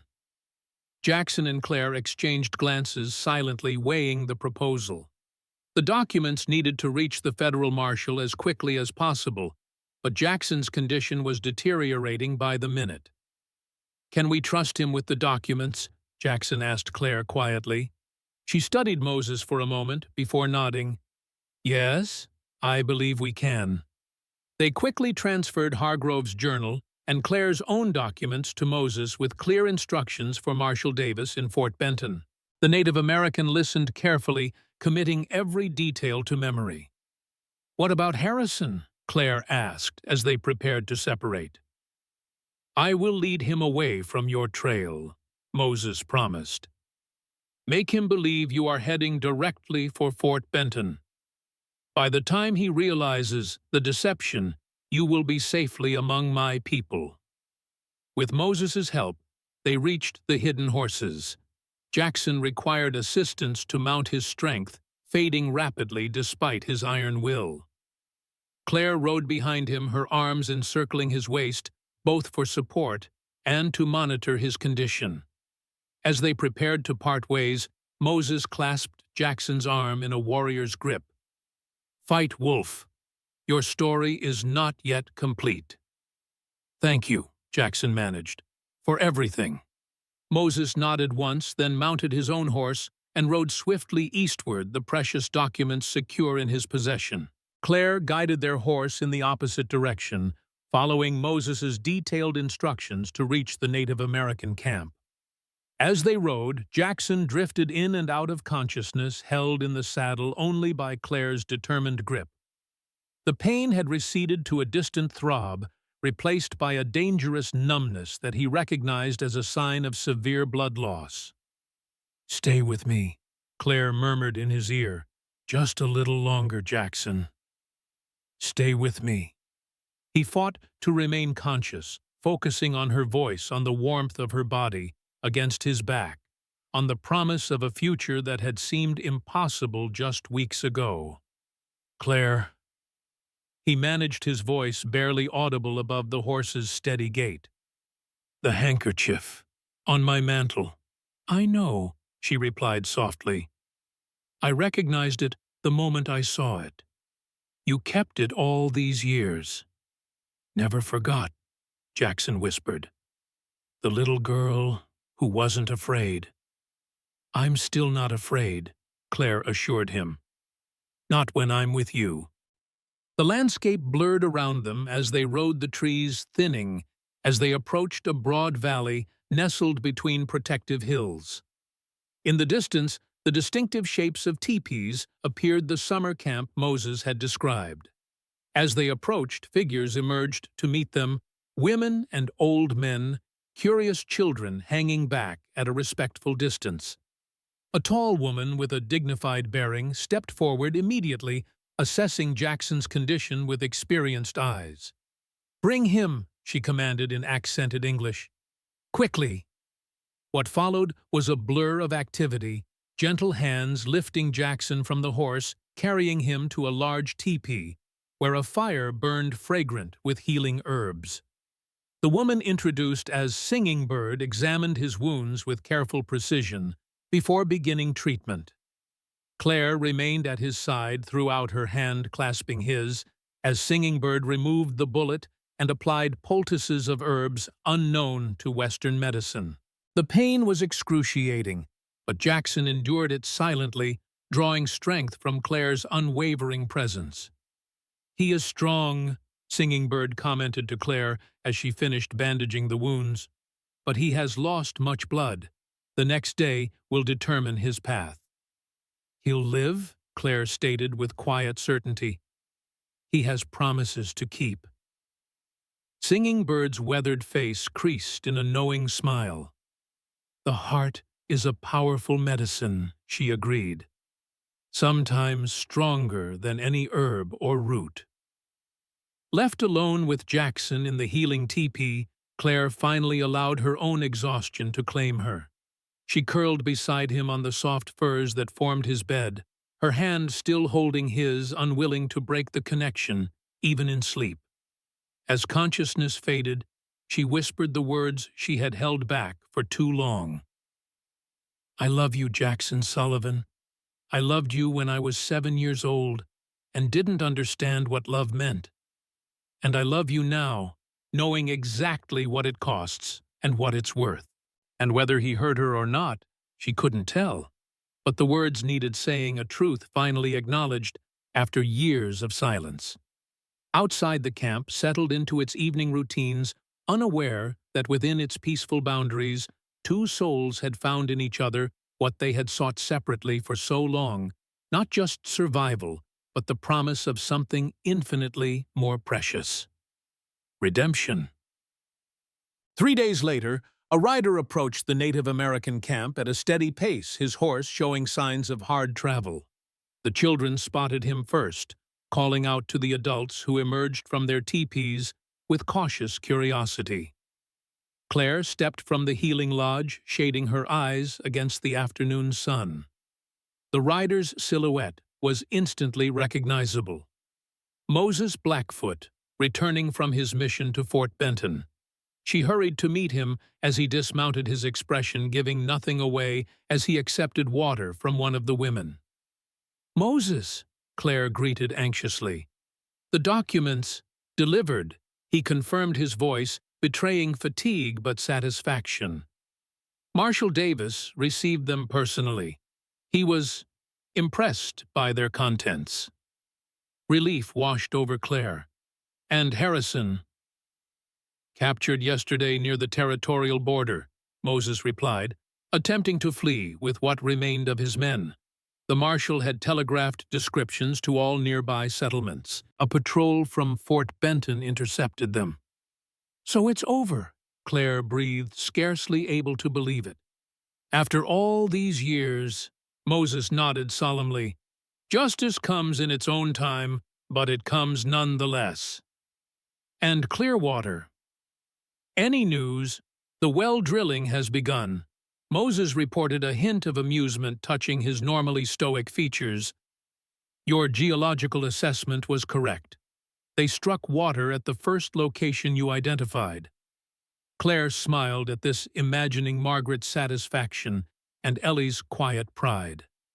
Hargrove's death, he had succumbed to his wounds before they escaped the ranch, had removed the primary obstacle to the town's water independence. Jackson. Moses asked, his gaze moving toward the healing lodge. Improving, Claire replied. Singing Bird says he's turned the corner. Still weak, but the fever broke yesterday. Moses seemed pleased by this news. He is too stubborn to die before finishing what he started. And what's that? Claire asked curiously. The Native American's eyes held a wisdom that transcended cultural differences. Living, Miss Bennett. Truly living, not just surviving. It is what we all seek, though few find the courage to embrace it fully. With that cryptic observation, he moved off to report to the tribal elders, leaving Claire to consider his words. She returned to the healing lodge, where Jackson lay propped up on furs, his color significantly improved from the deathly pallor of days before. Moses is back, she announced, settling beside him. The documents reached Marshal Davis. Harrison has been captured. Jackson absorbed this news silently, his expression unreadable. So, Raven Creek is finally avenged, he said after a moment. 15 years later. Not just Raven Creek, Claire corrected gently. According to Moses, the conspiracy documents have already led to arrests in Washington. Men who thought themselves untouchable are discovering otherwise. A ghost of a smile touched Jackson's lips. Good. That's good. Claire studied his face, noting the conflict beneath his measured response. You're disappointed, she realized, that you weren't the one to end Harrison. Jackson considered this before answering. Not disappointed, he said finally. Relieved, maybe, that the choice was taken from me. What do you mean? For 15 years I've carried the weight of what happened at Raven Creek, Jackson explained.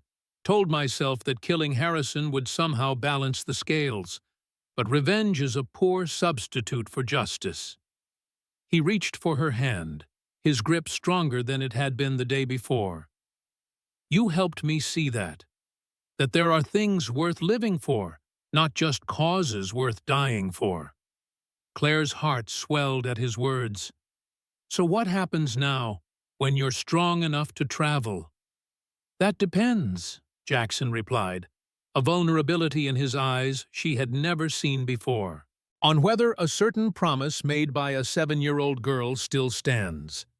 Claire pretended to consider this, though her joy was difficult to conceal. Well, that depends on whether the recipient of that promise is willing to settle in a small town with a newly discovered water supply.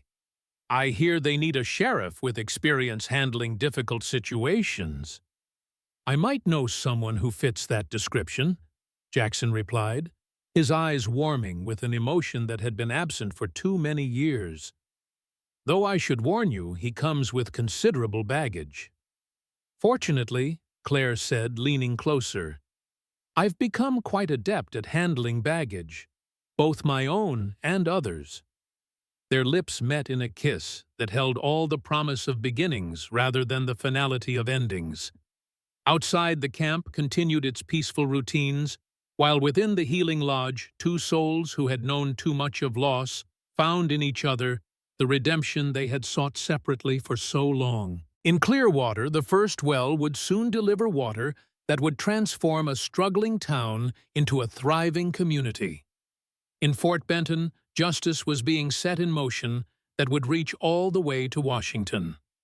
And here in this quiet space between wilderness and civilization, Jackson Sullivan and Claire Bennett had found something even more precious than justice or vengeance.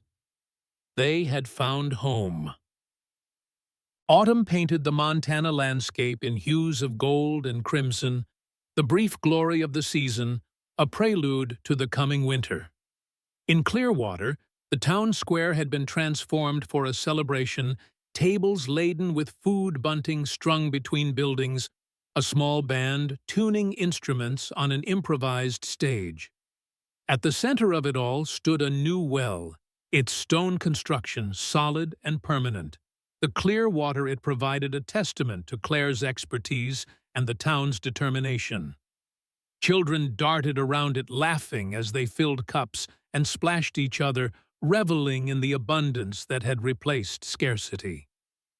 From the sheriff's office, Jackson watched the festivities with quiet satisfaction. The badge on his chest still felt strange after years without official authority, but the responsibilities it represented had given him a purpose beyond mere survival. The door opened behind him, and he turned to find Claire framed in the doorway. She wore a simple blue dress that complemented her eyes, her golden hair arranged in an elegant knot at the nape of her neck. In the 3 months since their return to Clearwater, she had established herself as the town's geological consultant, her expertise sought by neighboring communities facing similar water challenges. "Sheriff Sullivan," she greeted with mock formality.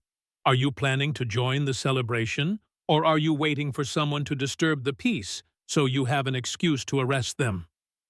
Jackson smiled, the expression coming more naturally now than it had in years. "Just observing," he replied, still not entirely comfortable in crowds. "The fearsome Wolf Sullivan intimidated by a town festival," Claire teased, crossing to stand beside him at the window. "Who would believe it?" "You would," he said simply, his arm slipping around her waist in a gesture that had become familiar and precious. "You see past the legend to the man beneath." Claire leaned into his embrace, her head resting against his shoulder. "The man is far more interesting than the legend," she assured him, "though I admit watching you face down the Henderson brothers last week without drawing your weapon was rather impressive." Jackson chuckled softly. They were more drunk than dangerous. Didn't need redemption for that confrontation. The legendary gun now resided in a glass case on the wall of his office, a relic of a past life preserved but no longer carried daily. In its place, Jackson wore a standard sheriff's revolver, serviceable but without the weight of history and death that redemption represented. "Margaret's looking for you," Claire informed him. "Something about officially dedicating the well before the dancing starts." Jackson grimaced. Public speaking wasn't included in the job description. "Afraid I insisted on that clause," Claire replied with a mischievous smile. "The town deserves to hear from the man who helped save it from both drought and Harrison Reynolds." "You did the saving," Jackson corrected. "I just provided moral support and the occasional gunshot." "Such modesty," Claire teased. "Come on, Sheriff. Your adoring public awaits." As they stepped onto the boardwalk, Jackson's gaze swept the transformed town. New construction had sprung up in recent months, businesses reopened, families returned from temporary exile. The reliable water supply had breathed new life into Clearwater, fulfilling the promise of its name at last. Ellie Reynolds waved from where she stood with her latest patient, a young mother with a newborn. The doctor had expanded her practice, training 2 young women as nurses to serve the growing population. Margaret Wilson approached resplendent in a burgundy dress that marked her continuing status as the town's most prominent citizen. "There you are," she greeted warmly. "We're ready to begin whenever you are." Jackson nodded, still uncomfortable with his role as a public figure, but accepting it as part of his new life. Claire squeezed his hand reassuringly as they followed Margaret to the well where the townspeople had gathered. Moses Blackfoot stood at the edge of the crowd, his presence in town no longer drawing the suspicious stares it once had.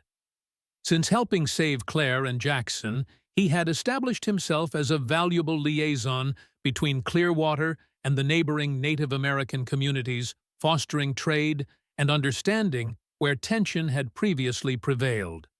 As Jackson took his place beside the well, facing the assembled townsfolk, he was struck by how completely his life had transformed in less than a year. From isolated hermit to community leader, from a man defined by his past to one looking toward the future. And beside him stood the catalyst for that transformation, the woman who had kept a childhood promise and in doing so had given him a second chance at life. Margaret called for attention, her voice carrying across the square without effort. "Friends and neighbors, we gather today to celebrate not just the completion of our town well, but the spirit of cooperation and determination that made it possible." She continued with a brief history of the water crisis and the collective effort to overcome it, acknowledging key contributors without revealing the full drama that had accompanied the discovery. Harrison Reynolds's capture and the exposure of the wartime conspiracy had made headlines throughout the territory, but Claire's role had been carefully minimized for her continued safety. "And now," Margaret concluded, "I'd like to invite our Sheriff Jackson Sullivan to say a few words." A round of applause greeted Jackson as he stepped forward.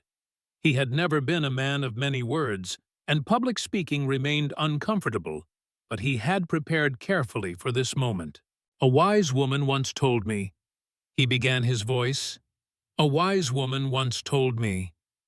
He began his voice steady despite his discomfort, that a community isn't defined by its buildings or boundaries, but by how it responds when faced with adversity. His gaze found Claire in the crowd, their eyes meeting briefly before he continued. Clearwater faced 2 threats: drought that would have slowly strangled the town and those who would have exploited that desperation for their own gain. You responded not with surrender, but with unity and determination. Jackson gestured to the well. "This isn't just a source of water. It's a symbol of what's possible when people choose to stand together rather than alone. I've learned that lesson later in life than most, but I'm grateful for the opportunity to be part of this community's future." The sincerity in his words resonated with the crowd, earning appreciative nods and a warm round of applause. As Jackson stepped back, Margaret moved forward again to officially declare the well open, cutting a ribbon stretched across its stone rim. Children immediately surged forward, eager to be the first to draw water from the new source. Their laughter and excitement embodied the hope that had replaced desperation in Clearwater, a transformation as profound as any Jackson had witnessed. The celebration continued into evening, with tables laden with food, music from the small band, and dancing in the square. Jackson observed from the periphery, still more comfortable watching than participating, though he accepted a plate of food from Ellie and conversed easily with those who approached him. "Not joining the dancing sheriff?"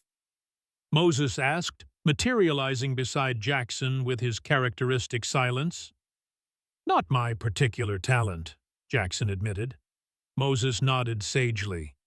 "The wolf moves with purpose, not frivolity, though perhaps some purposes include joy."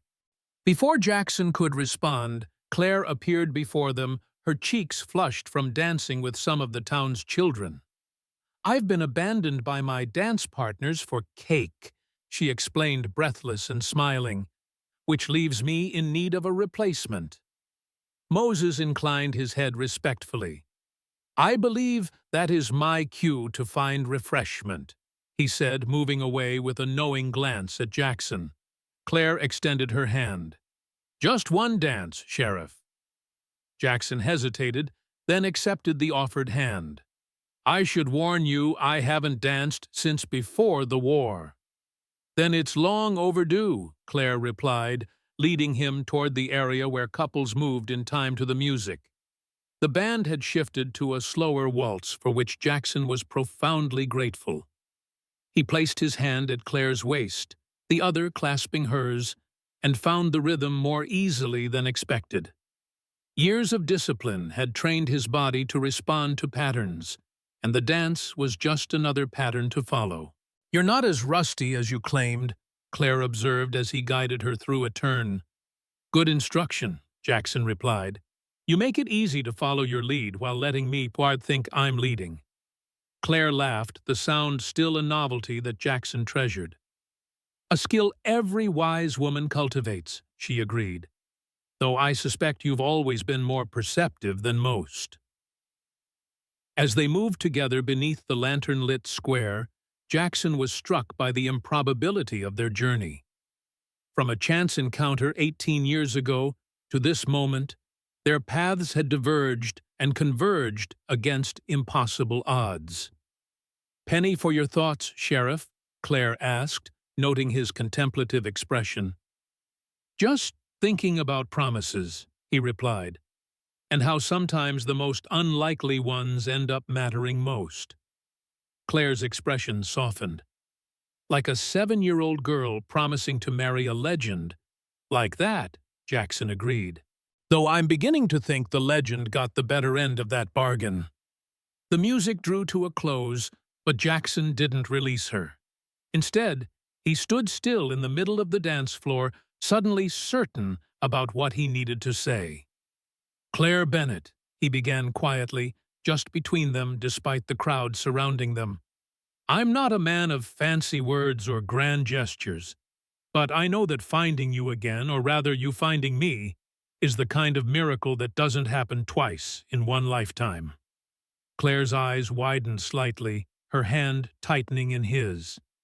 "I've spent 15 years looking backward," Jackson continued, "living in memories and regrets.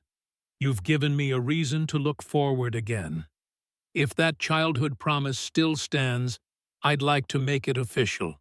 Not because of words spoken by a child, but because of the woman you've become and the man you've helped me remember I can be." Tears gathered in Claire's eyes, though her smile never faltered. "Are you proposing to me, Jackson Sullivan, in the middle of a town celebration?" "Seems appropriate," he replied, "since you've given this town a future, just as you've given me one." Claire reached up her palm, resting against his scarred cheek. "My answer is the same as it was 18 years ago," she said softly. "Yes." Around them, the celebration continued. But in that moment, they existed in a world of their own making, a world built on a promise kept and a future reclaimed from the ashes of the past. The church was filled to capacity 1 month later. Autumn's full glory, painting the world outside its windows in shades of gold and amber. Every resident of Clearwater had turned out for the occasion, along with visitors from neighboring settlements and a contingent from Moses's tribe in their finest regalia. At the altar, Jackson stood in a new suit, the unfamiliar formality balanced by the quiet confidence he now carried. Beside him, Moses waited as his chosen best man, the friendship forged in crisis, now a steady presence in both their lives. When the church door opened and Claire appeared, a hush fell over the assembly. She wore a gown of ivory silk that Margaret had ordered specially from Chicago, simple in design, but elegant in execution. Her golden hair was crowned with a circlet of autumn flowers, and she carried a bouquet of late-blooming wildflowers gathered from the hills surrounding Clearwater. But it was her radiant smile that captured Jackson's attention completely. The joy in her expression so pure and unguarded that it seemed to illuminate the entire church. Ellie accompanied Claire down the aisle, having taken on the role of surrogate family for the bride. As they reached the altar, Ellie placed Claire's hand in Jackson's, completing a circle that had begun with a child's innocent promise. Father Thomas conducted the ceremony with dignified warmth, speaking of journeys completed and journeys beginning. When it came time for the exchange of rings, Jackson produced a simple gold band that had been carefully crafted by Clearwater's blacksmith. "With this ring," he said, his voice steady and sure, "I pledge my life to yours. Not as the man I was, but as the man you've helped me become. In darkness and in light, in struggle and in peace, my heart and hand are yours." Claire's eyes shimmered with unshed tears as she accepted the ring. In return, she placed a ring on his finger, a wider band bearing a subtle engraving of mountains and stars. "With this ring," she responded, her voice clear despite her emotion, "I fulfill a promise made in childhood and renewed in wisdom. What began in innocence has been tested by fire and emerges stronger. I give you my heart, my trust, and my future freely and completely." When Father Thomas pronounced them husband and wife, the cheer that erupted from the congregation seemed to shake the very foundations of the church. Jackson kissed his bride with a tenderness that belied his imposing presence, sealing their vows with a promise that required no words. The celebration that followed spilled from the church into the town square, where tables had been arranged around the well that symbolized Clearwater's rebirth. Food and drink flowed freely, music filled the air, and laughter echoed between buildings that had once stood silent during the worst of the drought. As evening approached, Jackson found a moment of quiet with Claire on the porch of what was now their shared home. The cabin that had once been his solitary refuge, transformed by Claire's presence into something warmer and more welcoming. "Happy?" he asked, simply, his arm around her shoulders, as they watched the sunset paint the distant mountains. "Beyond words," Claire replied, leaning into his embrace, "though I must admit, when I made that promise all those years ago, I never imagined it would unfold quite like this." Jackson smiled, the expression now as natural as breathing. "Life rarely follows the paths we imagine. Sometimes it leads us through wilderness before bringing us home. And sometimes," Claire added, turning to face him, "it brings us exactly where we need to be, even when we've forgotten how to recognize it." In the fading light, they sealed this new understanding with a kiss that held all the promise of their shared future. A future built not on the legend of Wolf Sullivan or the secrets of Claire Bennett, but on the truth of who they had become together. Inside the cabin on the mantelpiece, a small handkerchief now rested in a frame of polished wood. The name Claire remained visible in the faded blue embroidery, a reminder not just of a promise made and kept, but of the remarkable journey that had brought them full circle. Outside, Clearwater settled into evening, the new well standing as a testament to resilience and hope, in a land that demanded both. Water-like redemption had come at great cost, but would sustain life for generations to come.